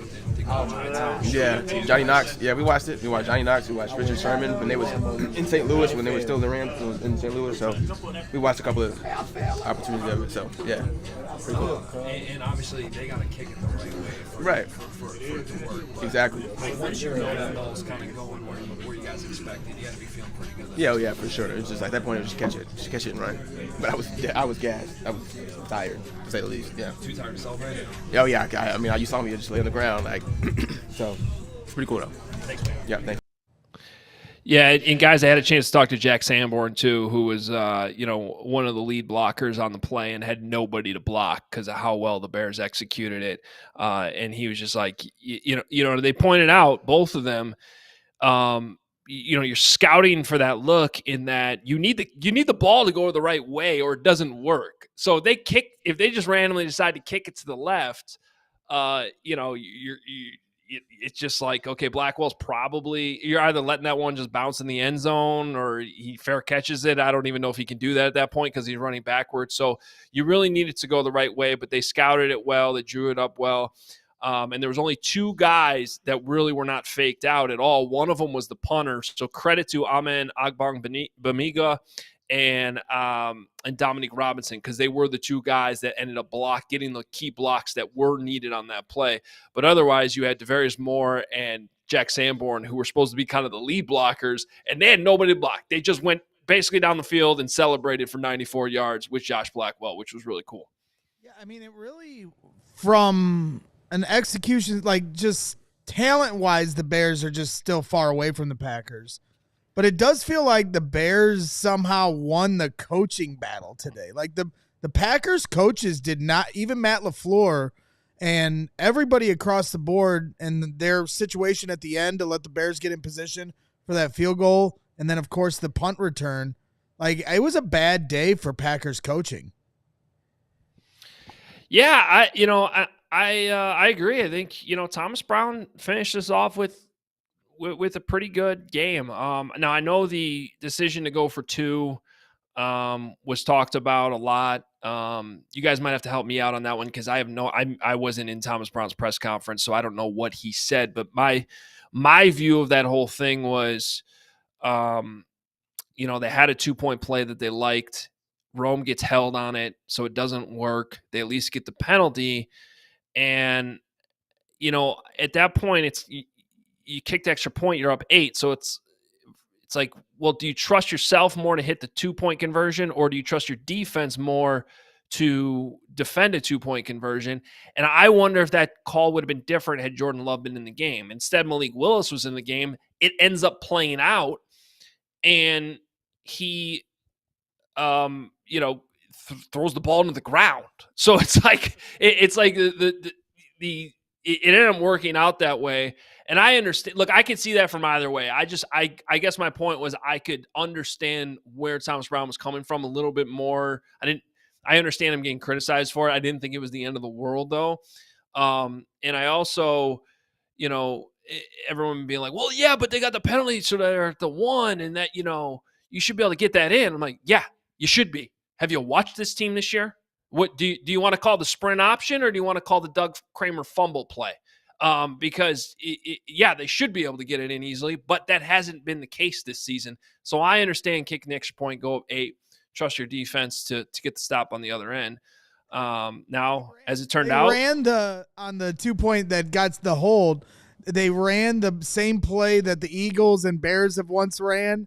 There's a throwing option there for Keenan Allen, who's already thrown an interception in the game. Like, there was moments in this game that, as bad as it was, like, I was belting out laughing. It's just but if Rome doesn't get held, he might have been open for Keenan to throw to, and I honestly don't know. Something looked astray, and then all of a sudden I saw the yellow flag, which was hidden because it was actually on the yellow lettering in the end zone, so you couldn't see it right away. And I just saw Rome acting like he definitely got held. So, who knows? I get it both ways. I just didn't think it was one of those moments where we had to be killing the head coach as much as he seemed to be getting killed in the moment on Twitter. I'm not going to kill him here, but it was insane. They were doing so many things. Even on the final drive, the kickoff, where they ran the reverse kick. I'm like, okay, that's enough trick plays for the day. Like they're emptying the bag on the way out. I wanted the Torrey Taylor fake punt. Look, I mean, no, you didn't. I did. I really did. Mine as well. But like, I thought it was the old goal for two fakeroo. Now we're just gonna kick the one, and this is because it would have some fun type of move, something along those lines. Because, excuse me, you guys are terrible in short yardage. What are you doing? Go up 8. It's your total. You're up 8. That's cool. You have to score a touchdown. Oh, you thought it was crazy that they even tried for 2 in the first place? Of course. Yeah. Like, okay. The second one, I'm like, finally, you came to your senses. Take the point, dude. You're going up 8. That's totally fine. Worst case scenario, you give up a touchdown, a 2-point conversion. The game ain't over. We're tied. It's okay. Yeah, I thought that was nuts. Do you want to play Cairo while you're on here, Hoge, and react to it? Because we have it ready. You want to hear? I'm excited to hear. The only thing is, I know it's like 7 or 8 minutes long. Okay, it's a long Cairo. We don't need to do that. All right. Well, what else? What else stuck out from the locker room? I know you talked to Komet, who got his first win against the Packers, and Cole had a sweet leap. I don't know if you got a chance to watch the replay of it, but when that ball went through, Komet looked like Air Komet with how happy he was for the victory. So wherever you want to go in that locker room, I'm interested. Yeah, no, we got to talk to Cole. And by the way, I would play Cairo. I didn't know if we want to do it right now. I was sitting here because of how long it is. But hearing his emotion on the kick and everything, it's worth playing. I just think that a couple takeaways before I leave you guys is this, and you hear it from Cole, you heard it from DJ Moore too. It was like, we beat the Packers, F them, which was a great moment. They care about this, man, and and so that part of it, I do think there was a little bit of a redemption's not the right word, but the Bears and Thomas Brown in particular have emphasized the fact that they have not quit, that the guys have not laid down. I think there have been moments. I do think there have been moments where their business decisions have been made. But I did agree for the most part that like this team had not just completely given up on the season. And I kind of expected that might happen today a little bit. And so I guess if nothing else, credit to them, because on a day where it was freezing cold here, like really it was just one of those like bitterly cold Green Bay games that only come along. I think I've only experienced 2, maybe 3 of these being up here. They easily could have done all that, just laid down and said, hey, we'll see on a beach somewhere soon in the off season. So I think that does matter. I think for the guys returning, it matters that you got this win over the Packers. That's not hanging over you next season. Like, what if that's the week 1 game, right? Then it's all we talk about from the time the schedule comes out in May until the kickoff, in September. So it's not the biggest deal in the world, but the music was blaring in the locker room. And I think for these guys who have been through so much, and especially for young guys like Caleb Williams, Rome Odunze, those types of players, it does carry weight. Well, to your point, Hoge, it definitely felt like throughout the game, and I know the Packers came back and eventually took a lead, but it did feel like the Packers didn't really want to be out there, and the Bears did. And you saw Christian Watson at one point go down with a non-contact injury, which sucks for them going to the playoffs. And then Jordan Love gets hurt. And at that point, I'm like, man, these guys don't want to be out here at all compared to the way the Bears were playing and hitting guys. I mean, Kevin Byard about murdered Malik Willis on that huge hit. Now, I don't know if you caught it on the telecast, Hoge. I don't know if you guys had TV monitors in the press box, but at one point after a sack, the Bears players were one of the players was holding up a card that said finish. And apparently that was the team mantra of the game. And I don't know if you got any insight from the locker room, if those were like handed out by Thomas Brown or the story behind the card. Yeah, sorry, I missed the whole card thing. What I will say though is that word and that mantra was talked about post game. So that adds up that's kind of what that message was, and so I do think it matters that they executed that. This has been a team, guys, that going back to August has been all about talk, and they really haven't walked the walk since London. And so again, if that's what they were preaching all this week, and they came out and they did finish the way they did, and again, also, like, we all know how the end of those games go. It's why when we were all together in the CHGO studios the first time around, I was like, this is getting blocked. This field goal's not going to go in. And obviously I didn't know that, but it's just like, what else could go wrong against the Packers, right? And so how could you not have that feeling even before DJ Moore fumbles? And then he does, and Brandon McManus just drills a 55-yard field goal like it was nothing, and you're just going, here you go again. So to have a little bit of, even if it's luck, whatever, good mojo go your way in this series, that I do think has to just carry over mentally a little bit. And going back to some of the stuff Matt LaFleur did in this game, I don't know if you guys caught this, but earlier in the week, when he was talking to the media about how they should handle this game, he kind of gave a weird response that I understood, but also didn't give me a whole lot of confidence that he had conviction behind what he was doing. And basically he was like, well, you can handle it either way. I'm paraphrasing now, but like, you can either rest your starters or you can play your starters. But the only thing that matters is what the end result is, that it works. Right. So you're going to get criticized basically either way. And it was just sort of like this wishy-washy answer, or I don't think, and it felt like in his in-game decisions today, it didn't seem like he had total conviction on how he should handle this situation today. And it was a little weird. But I think from an individual standpoint is how you should handle it. Like, I thought it was a little weird when I saw Christian Watson was active. I mean, here's a guy who was coming off a knee injury. He DNP'd on Wednesday. He DNP'd on Thursday, and then he was limited on Friday. And with these weather conditions today, it just didn't seem like that was something you needed to force, and you could give him an extra week of rest going into the playoffs. Was that related to the injury? Did it cause the more severe injury today? Who knows? I don't know, but that seemed a little weird. Playing Jordan Love, I understood, but then all of a sudden late in the game, he's down there on the sideline warming up, and the Commanders are losing to the Cowboys, and I'm like, is he going to go back in? And he ended up not going back in, but it just didn't seem like there's a whole lot of conviction on the Packers side on how to handle the situation today. Now they got to go to Philly next week, and they're going to be down Christian Watson. Well, I'm just sitting here digesting as you're talking, Hoge, the fact that we could have cost ourselves a good amount of draft position here. I just want on the record here, we're down to 10 because the Saints. Could we help me out? I don't know what the other results were. How far up could they have moved had they lost? So the Jets are beating the Dolphins right now. It's early, but that would be 5 wins for the Jets. What's the score? I'm stretching a little bit. 7-6 in the second quarter. Still early. Raiders are up on the Chargers 10-9. That'd be their 5th win. Do we have since the Patriots beat us, would we have had no? Okay, 100% no. Okay, fine. Just the Panthers. Just the Panthers who won. So that, we would have been at least so 8. So right now, just the Panthers. Right now it's only 2, but we could have been up to 6. 10-6. And I know that's a big difference, man. It's a big I don't have as big a problem with it 8-10. But if it ends up, they could have been at 6. I mean, it is what it is. We can't control what we rooted for and preferred. But at the same time, when draft time comes around and Abdul Carter, Mason Graham, you know what I mean?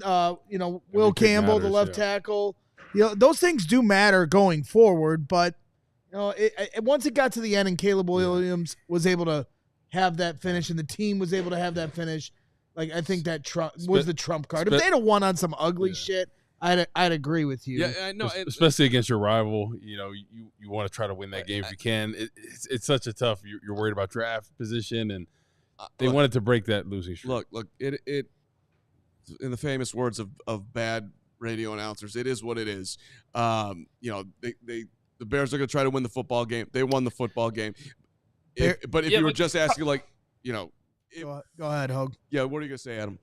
I just stand by what I said on pregame with you guys. I think it was a win-win. At the end of the day, if you had to pick between the two, gun to your head, probably moving up 4 spots in the draft carries a little bit more weight in terms of how much it'll pay off in the future. But I don't think that this is a loss by any means from that standpoint because of who you're playing today, what it meant. And honestly, I also said in that answer pregame the context for how you do it. And to have Caleb Williams sort of like redeem this team's horrible game management situations all season long to execute an open throw, understanding, hearing him say, he told DJ in the huddle, do this and I'll get you the ball. They do that. The whole team rushes on the line. They spike the ball. Cairo Santos is able to make up for what happened against the Packers the first time around. I think enough of that matters. If they're playing like the Atlanta Falcons today, like, okay, whatever. But this game against Green Bay matters too much. Just enjoy it. I know they were in the locker room. I think fans should too. And so I'm not too concerned about the draft position that was lost. The Bears, Aaron Rodgers touchdown. They're up 15-6. Never mind. Yeah, the Bears will have 3 picks in the top 42. The number 10 pick, the number 40 pick in the second round from Carolina, the number 42 pick being the Bears pick. So all right, Ryan Poles. 3 in the top 42. 10, 40, and 42. We've got to trade 42 to get up to 6 to get your guy. It's the way it is. Hopefully that won't be the case. They'll just crush it at 10 because we all know that he always nails the draft. All right, Hoge, you nailed your appearance, my friend. You get to do this again if you want to send yourself out on the road next year. I might, man. I'm not gonna lie. I kind of missed it out here. It's been kind of a fun day, and obviously the result was there. That helped too. You did miss a great day here at CHGO. As much as we miss Greg Braggs, he just departed for the game and went to Braggs land. He didn't want to deal with us. I had to go somewhere so I could watch Purdue kick the crap out of Northwestern. You could have saw on the other TV. Nobody was watching by over there. 20, Hogue. Yeah. Great. Don't care. But Woot bought pizza. It was a good day. All right, travel safe. Great work. We're going to play some of your stuff here and leave some of the other stuff for Lance and Greg if they want to play it. So as we're already 2 hours deep here on the show. But great job, Adam Hogue. Safe travels, man. Thanks, guys. Appreciate it. Woot and Steven, miss you guys. Sure. You too, Hogue. See you later, buddy. There he goes, our Just special move teams to coach Wisconsin from Lambeau Field. with your loser family. Whoa. Wow. There it is. Just the Wisconsinites. The Wisconsinites. Come on, Braggs. All right. I know that we've got a ton of stuff that we haven't gotten to. And I also don't want to delay Lance and Greg. So can I get the Cole Kmet piece of the locker room? I just want to hear from the 85 and his enjoyment of finally, for the first time in his career, beating the Green Bay Packers. Here is the Chicago Bears tight end who had a couple of catches and was in the vicinity of a Caleb Williams throw that they needed him to be in, which was sweet. Cole Kmet. Look, that's still a good team there, and we were able to beat them. And I know that there wasn't necessarily anything to play for us, but this I think everyone's kind of embodied this rivalry and what it means to the organization, and it was cool to get a win and pull it out here at the end. Will it be nice to just not have to answer questions about the losing streak anymore? Yes. Yeah, the losing streak does wear on you a lot, so definitely glad that that's over with. Cole, you're good at putting things in perspective. How do you state the significance of this win without overstating it? Yeah, I mean, I don't want to go too crazy about it. I think, just kind of just to end this year. I mean, we've been through a lot, and I think it kind of shows that, look, we're as talented as anybody, but the way that the year went, obviously things just kind of took a turn, and I think we can do a better job. I think, learning lesson for me this year is just like how you emotionally respond to things. And we obviously had a lot of emotional games that we played in and a lot of emotional losses. And so if we can just rebound quicker and, we can be a pretty good team. So I think that's where we have to grow up a little bit as players and be better in that regard. And I think we'll like where we're going forward for next year for sure. For the offense and the quarterback in particular, to have another game on the line drive that actually gets the end result. I mean, I think several that have gotten there. Yeah, I think we've talked about that a lot over the past few years. Yeah. So we've had situations where we've gotten that spot and whatever has happened, whether the field goal block or whatever it is. So yeah, it was good to get in that situation there against these guys on the road, and kind of get that done. So that's something that we haven't done in a long time, and that's definitely very good to see for sure. We got a lot of things that we got to clean up throughout the game. There's no doubt. still kind of some of the same stuff that we've had trouble with throughout the course of the season, still showing up. But those are things that we all got to – there's a lot of work ahead of this offseason. So I know everyone's, I'm sure, feeling good right now, and I'm feeling good right now. But we got to get ready and get back to work here pretty soon once we all get rested up. Cole, now that you played this game and got this result, is there anything tangible you can pull out of it that you can carry into the offseason? Well, I think, like, the core guys who are going to be here, like, we got a talented group. So I think there's just affirmation in that again. And, if we take care of our business, and I think if we're more detailed and we're better with our prep and we're executing at a much higher rate, we can be a really high-level team. But that's going to be all on us as players. And obviously we got to wait to see what coach comes in and all that type of stuff. But, it's going to take a lot of work, but I'm excited about it going forward. And we definitely got the guys in here to do it. We just got to, I think, grow up a little bit emotionally, like I said, and be able to have more results like this towards the end of games. Is that like a double relief factor? So it's interesting because, polls underlined that earlier today and his assessment of the season that the season went awry because how they did not respond to tough losses. And now here's Cole saying it again, and this is one of your rock solid guys in the locker room, that they need to grow up emotionally. First of all, growing up emotionally is a very difficult thing to do. As all of us who have ever done any ounce of growth work, that doesn't happen overnight. B, I do think it's a positive thing that he's saying that. C, what helps you grow up emotionally in football? Having a really good offensive line, having players who can get to the quarterback. So I don't confidence. Yeah, I don't know how much I want them to be sort of leaning on that was the problem from this year versus, really just having better coaching and better talent, along with smaller part of it. Montez Sweat said in the locker room here just a little bit ago, they asked him what kind of coach he wants, and he said an alpha. And that is the common theme of every single player when they're asked about who they want. And fans hate it. They hate the buzzwords of alpha, leader of men, program builder. Get me a dang coach that can call plays. That's what you hear from most of them. And so to your point, Carm, about they shouldn't lean on this mentality aspect that they just need to get better as a team, it is true, but in the sense of the emotional maturity of this team took a big hit. And there is a lot of growing up that needs to go on across the board, not just with the young players, but the veterans as well. And the leadership and the culture that they are just as much responsible for as the coaching staff that failed them is a big part of how they need to come together as a team next year and start taking things more seriously, holding each other accountable on a different level. Yes, you're professionals and everybody has to do their job, but to be a successful football team, you have to be able to get at each other a lot more than what these guys did this season. And so I applaud the honesty. Well, you could speak to this better than anyone, like as far as the emotional toll of football. Correct. It's a tough business, right? Week in and week out, right? You're fighting. There's 17 games now. Every game matters. But I think this year, when I look at their locker room in general, they didn't have enough leaders, guys to keep people in check. And I look at when I play guys like Briggs, Urlacher, Peanut Tillman, they kept people in line. When we had bad games, they'd rally the troops, come together. Hey, let's build off this. Let's improve. We'd have that bend but don't break. We'd come back, get some turnovers, get in the game.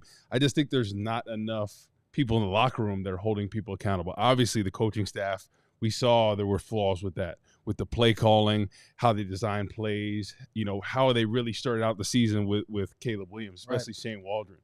With the exception of the Jaguars game, we didn't see much good offensive play calling with him. So Thomas Brown came on, then we saw some improvement. But there was too much up and down from defense to the offensive play calling, and then in the locker room, you have to hold people accountable. That's really what it's you said. Briggs held you accountable? Yeah. What moment? Do you remember a moment where he yelled at you? So I remember one time we played Green Bay, and the first time of the season, 2012, and I was out of my gap one time. And he's like, "Come on, Woot, let's go." And I'm like, "Damn, you're right."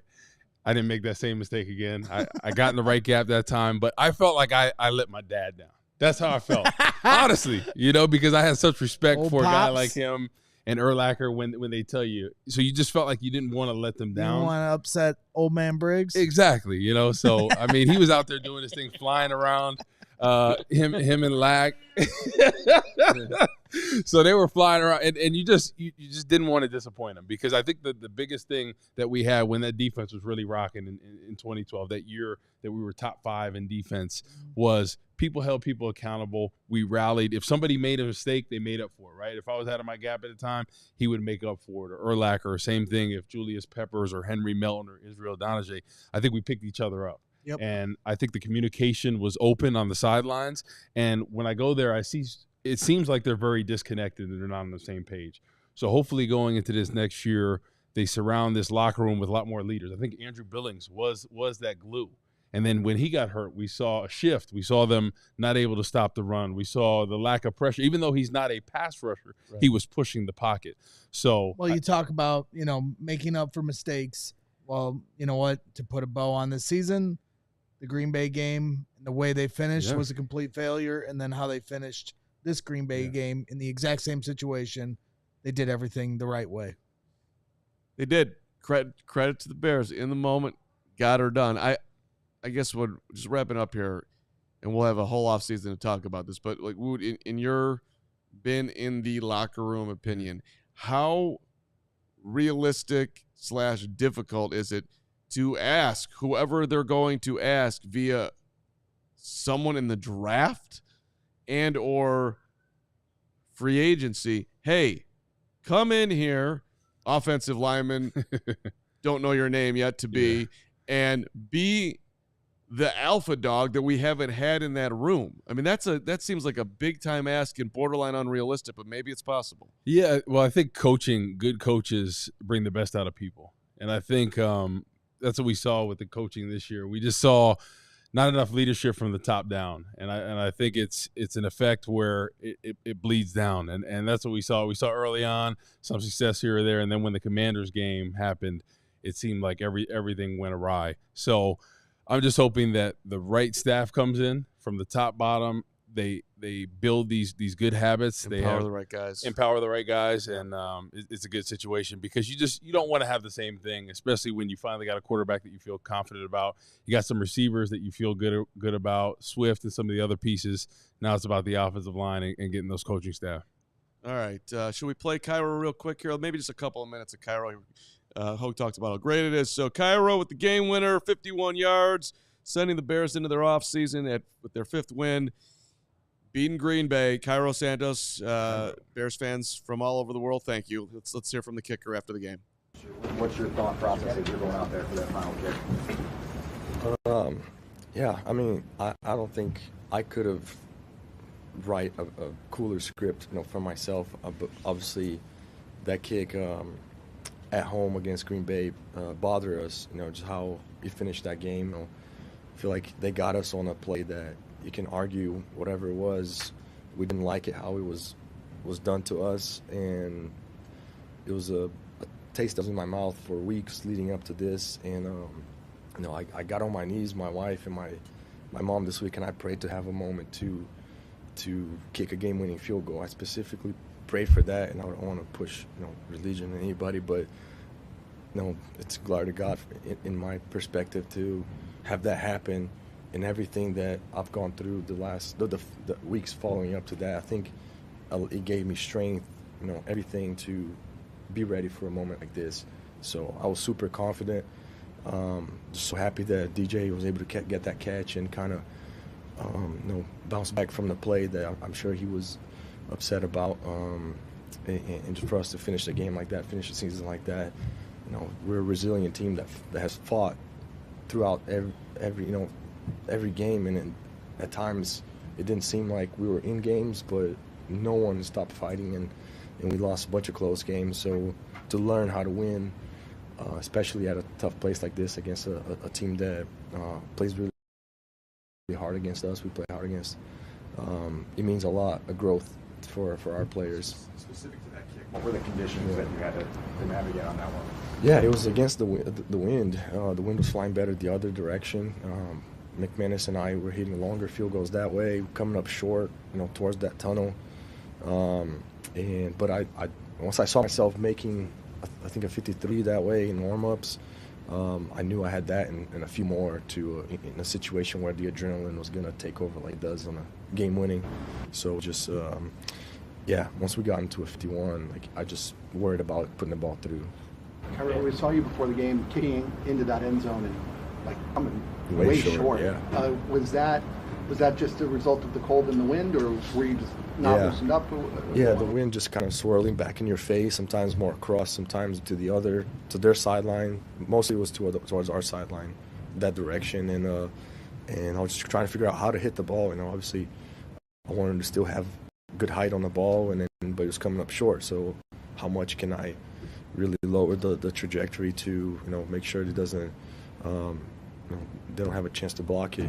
So I was just testing that way, and then and coming up short. But I know that happens, and I can kind of get a feedback why it was short, and it was just the trajectory of the ball and wind. But if we got a favorable condition, which towards the end of the game it wasn't as windy as the warm up, I felt like I had enough to clear. All right, the technician. Little change of the wind, had enough to clear, and just talking about Bears fighting each week, even though it didn't necessarily look like that. So when it comes to Cairo for next year, what do you think, honestly? Because it became situations towards the end of the game where you had to get to a certain yardage, where you see kickers around the league, comfortably hitting 50-plus, 55-yarders. And Cairo, you always kind of had to get in that sweet spot just because of his low trajectory. Yeah, to me, you have to upgrade that position. Nice kick, Cairo, to finish the year. Happy for you. But they need to upgrade that position. There's no question in my mind. He's signed through 2027. I don't think he's going anywhere. How much of that is guaranteed? I mean, I'm going to imagine it's not too crazy. Yeah, I mean, that you could probably eat some of that. It's not huge money, but they just signed into an extension last December. But think about from that 50 to 55 range, you're kind of limited, especially with the trajectory, the tip balls. $9.5 million guaranteed at 16. I mean, you could eat it if you want to, but trade me. Now we're gonna. If I had to bet money, I think Cairo's gonna be your kicker next year. You think so? I do. I think it'd be hard to ignore the situations that we faced this year. But I like his accuracy, but just the trajectory, and he's limited as far as distance. You're not into cute Cairo? Oh, God. He's cute Cairo. You want to have a drink with him? He's 5'6". He's a great man. He's first class in the locker room. I like Cairo, but you're not wrong. I mean, it'd be sweet to have somebody who could crush 60-yard field goals watching. You just like his story. That's what it is. You're all about the background. Cairo's a good dude. But honestly, I don't. Gary Ross said they're saying the Bears will sign Bates back from the Lions. Look, there's a lot of kickers in the league that have more distance, but I think they'll stick with him. If again, just myself guessing. Should we hit some super chats on the way out here, Steven? I know we had a ton, and Bragg's part 2 with Lance Briggs coming up here. Giuseppe, who's always super patient, our guy, $100. Giuseppe, thanking the Almighty. Thank you, God. Just when you thought the Bears were going to bear, we finally pulled it off and broke the curse of 2024. Screw the draft pick. As fans and an organization, we desperately needed that win. #Bear down. Thanks, guys, for getting us through the year. Giuseppe, thank you, my friend. It is we got the easy job over here, so thank you for supporting. We appreciate it. Crystal, MVP, $20. I called it. I was the only one who had the Bears winning. I love my Bears till the end. I'm going to say 10 toes down for them always. F Green Bay, bear down. Crystal, you did pick it before the game. You had the optimism, and you got paid off. That's what I'm saying. I mean, even through the 10-game losing streak, they were very unpredictable of how they would play week to week. There's weeks where they didn't show up. There's weeks where they'd blow it at the end. Now they win a game. Three top teams in the NFC North. I mean, they played down to the wire. It's like pushback, knew that they were going to lose. They just did. It was in different ways. But you're right. Exposed, kind of. He gave you the death look. He's giving me the death look. But, They were going to lose. They did lose. I have no idea what you're talking about. They weren't unpredictable. They lost 10 in a row. Bears lose week in, week I know. out. Okay. Tortured Bears They could have fan. lost today, didn't They did win today. Right. It was unpredictable. You're right. There you go. There you go. True story. All right. Tortured Bears fan, $20. Congratulations to the 25 head coach, Thomas Brown. Packers were genius to lose and damage to 2 more years of having more screen than Best Buy and mind-numbingly idiotic head coach's call. Like, not taking the 2 point. Get this guy out of here. Tortured Bears fan. Thomas Brown's not getting the job. Thomas Brown was in an impossible situation. Thomas Brown did the best he could with that situation, and Thomas Brown got you a win over the Packers. Javen Terry, $20. Caleb is him. All the haters go cry to your mama. Thank you, Javen. He's the most clutch quarterback I've seen in a Bears jersey. Somebody get this man a coach. I don't think anybody would push back on that. Nope. No, especially 1 year in with all the circumstances that Caleb fought through. Marco Resendez, $10. For once, an emotional roller coaster ends happy. And the knife-twisting, bad losing streaks redemption for Cairo and Caleb finally gets rewarded for a comeback drive. It was about damn time. Thank you, Marco. You speak for so many with that one. $2 from we're Chubbs. We love you, but we're going over to April. April, thanks for all your support all season long. $20. Thanks, CHGO, for keeping me sane through the season. You rock. Back at you, April. You're the best. All right, Chubbs. Let's get Chubbs in here on the final thing. Chubbs has been one of our great supporters. Braggs' guy. $2. Caleb is undefeated in 25 and Lambeau. That's right. That's exactly right.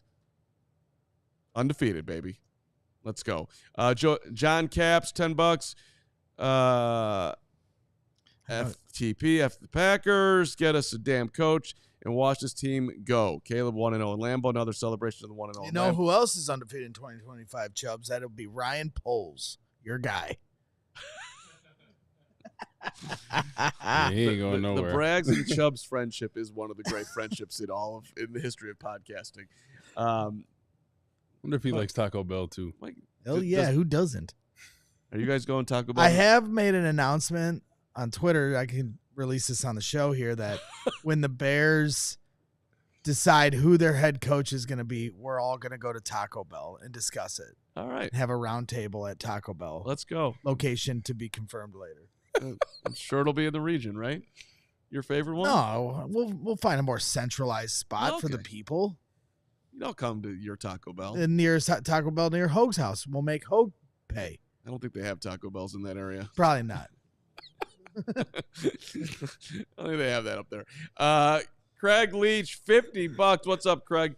Caleb's going to be a lot stronger this year. He deserved better protection. Defense had some good hits at the Packers. Let's go CHGO. Let's go, Craig Leach. Appreciate you, Craig Leach. Oh, my God. Buddy Dornbrock. Buddy. Should have been on here earlier, buddy, with $100. Thank you so much, buddy. Like I said during After Dark, winning this game makes this season a complete success. Big stretch there, buddy. Bear down and F Green Bay can finally brag to my wife who loves the Pack. Oh, that's why it's a big save. By the way, go Pack. Go F yourself. All right. It is true, buddy. I have a friend named Adam who's the biggest idiot on the planet, and he's a Packers fan. And I can rest easy tonight knowing that I don't have to receive a text from that moron. I don't know. They might still. Don't they say birds of a feather flock together? Yeah. Oh, okay. And he sucks at golf, too. Yeah, so kind of like yourself. John Decker, $50. Thank you, John. You the man. Bears head coach needs Hoge's ODK knowledge, Woot's pillow fetish, Carm's sweet bippy, and Braggs' alcohol tolerance. Miss you guys. John, we miss you. You're the man. That'd be a hell of a head coach. Yeah. Papa Hoge. Oh. Okay. 5-17 equals 29%. The White Sox, 5 wins out of 17. The White Sox 40 wins, 1 wins out of 162 equals 253. Greg, don't throw. That's right. Bears have a better win percentage. I will than the White rescind Sox. throwing you in the lake now. I apologize for thrown, attacking your family when your son was on earlier. Attacking. We love you, Papa Hoge. Thank you. We do. David Walsh. 20 euros. Thomas Brown leaves as a coaching legend. Caleb owns the Packers. Let's effing CHGO. Bear to the down. Great summation there, David. Thank you, my friend. We appreciate it. And let's see what else here. William Cervase, what's up? What's up, Willem? My bad. Willem, thanks you so much here. First time contributing and I think commenting. Love your show. Braggs, you're the man. Hoge, I love you. Carm, anyways, I love your show. Caleb is him. Packers suck. We're going 17-0 next year. Thank you, Willem. We appreciate it, even from Carm. It's fine. You can hate me. You're certainly not alone. One more from Huss. I love you guys. $50, Huss, you're the best. I love you guys and can't wait for the postseason news. Always waiting for the trips to the stadium that you will be attending. You guys are the best. I can't wait to hear what comes next. Bear down. Well, we're certainly looking forward to 2025 being, well, we had a lot of fun this year. Send the Bears to Germany. That'd be lovely. Jonathan Otten, $10 super chat. Shout out to J.O. I can't wait to root the hell out of that number 10 pick. I'll see you at the draft party, and I can't wait for that party. Love you guys. Appreciate you, J.O. Can't wait to see you as well. J.O., you're a great supporter. Thank you. What's next here? David Walsh. 100 euros? Mm-hmm. I don't know what it is. Whatever. I don't care. Pounds. 100 pounds. Even more. Big time contribution from across the pond here. Thank you, David. Thomas Brown 1-0 against the Pack Turds. Caleb 1-0 in 2025 against the Pack Turds. Let's F and CHGO 2025. We're going all the effing way. Bear the F down. Bears fans needed this. we needed this so bad. We really did. Anybody else you were on the screen? We gotta pave the way. That's right. The show that everyone's been waiting for. Bears After Dark. Well, if we want to tie a bow on this real quick, yeah, we had this graphic up on our Twitter on CHGO Sports. This was like how long it's been since, and then fill in the blank. We have last road win on a Sunday, over 1,100 days. That's over. Last win versus the Packers, over 2,000 days. That's now over. Last win in Green Bay, done. Well, we haven't won the playoff game yet, but we did win in a finale versus the Packers too. So finally, 14,000. Yeah. Is that 894, 994? 994. So all these streaks minus the playoff game are over after today. Except for last win in a playoff game. Well, yeah. That's next year. That's next year. Except for a game that really matters. Some streaks. But good. Hey, Bears beat Green Bay. This was a ton of fun. Appreciate all the support. Steven, thank you for producing. Woot. Snowstorm, St. Louis, pizza. Yep. We're here, right? Yeah. We got to finish strong. That's what you said. Finish strong the Wildcat way. You know, something these Purdue Boilermakers to the left, you never know about. The Wildcat way is getting your ass beat by 20 today. And I need some credit. I did wear my London hoodie for, the Bears haven't won in 84 days. So I figured I'd rock the London hoodie because that's the last time the Bears won. Nobody gave me recognition for that, so I thought I'd finish the show with getting that said recognition. Yep. Good job. I did it. Yeah. Gregory was the MVP of many, many, many, many things this season, but he was truly the MVP of our tailgate. That's right. Nobody humble brags. Yeah. Look how humble There we go. Wow. He looks like James Bond. Thank you. Yeah. No, it's a very, very dapper. Dapper. Yeah, that's the word. No doubt about it. I think the picture was actually Leonardo. I get emotional DiCaprio. this time of year because we don't get to see you as much, but we can't wait for the next one. Well, I'll be with Braggs on the After Darks throughout the off season, but it was a great season working with you guys. Obviously, the Bears season wasn't the way we drew it up or we thought would happen, but I think there's a lot to look forward to. Hopefully, they get the head coach right. Hopefully, they surround the head coach with the staff and the right players. They develop this talent better and hit the ground running because I think they do have their quarterback of the future. I think he's a guy that you should feel confident with. There's a lot of things to work on, but I think the right head coach and offensive coordinator, quarterback staff is going to help mold him to where he needs to go. Corey Wootton's first class. Sundays are not going to feel the same. Of course, we won't be working on Sundays until the last Bears game we're going to see for a long time, man. Yep. Hope everybody enjoyed it. And become a diehard, too. If you're new to this channel, make sure you subscribe. Hit the like button. But if you become a diehard at allchgo.com, we have a lot of exclusive written content. Adam Hoge's going through his different tiers and steps to how we're going to find the right formula of finding the next Bears head coach. That's exclusive to diehard subscribers only. A lot of written content that's exclusive to you guys.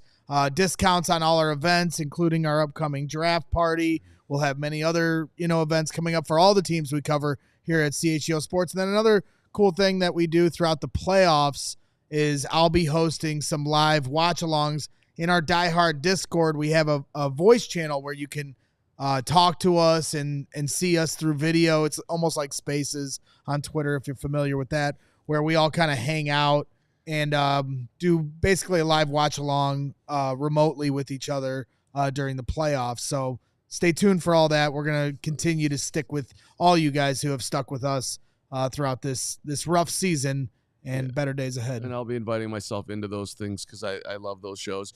And also, Braggs and I will be having a contest where we're going to pick the playoff games, and the winner is going to get to do something to the loser. So I look forward to being able to do that at the end of this playoff run. That sounds very suspect. It's called You're Going in Lake Michigan. We should have a new segment, Steve. drowned in Suspect Lake with Carm. Yeah. All right. Briggs. Oh, we got it. There it is. We finish off. Wow. With my guy Kurt, who came up with Cockies with Carm to end the season. Well, isn't that what diehards get? They get a Cockies with Carm. I mean, we're trying to get that show into the actual that shirt into the actual store, All City Network. So available for you. You think it's a picture of Carm like holding the drink? Yeah. Terrifying. Just so you know, when you guys are out there, if you're telling your significant other, your spouse, your friends, what are you doing tonight? Just say, I'm grabbing some Cockies with the boys. That's exactly right. We're going out. Gonna have a couple Cockies and go on home. It's gonna be good, clean fun. All right. Hey, on that note, Bears 5-12 to wrap it up in 2024. In 10 minutes, Lance Briggs and Greg Braggs will keep the party going. I'll be back tomorrow on Black Monday. Woof! It should be a big-time show tomorrow. 1 o'clock? I think it's going to be 2. 2? We're going to have everybody go to Hallis, cover what needs to be done there, and then we'll reconvene back here in studio later in the afternoon. Tentatively set for 2 p.m. Central, but stay tuned for updates. Okay, stay tuned for updates on all your CHGO channels. We'll see you tomorrow, midday, Black After Friday. Dark, coming up next. All right, see you in 10 minutes. Later. We all silly like the mayor.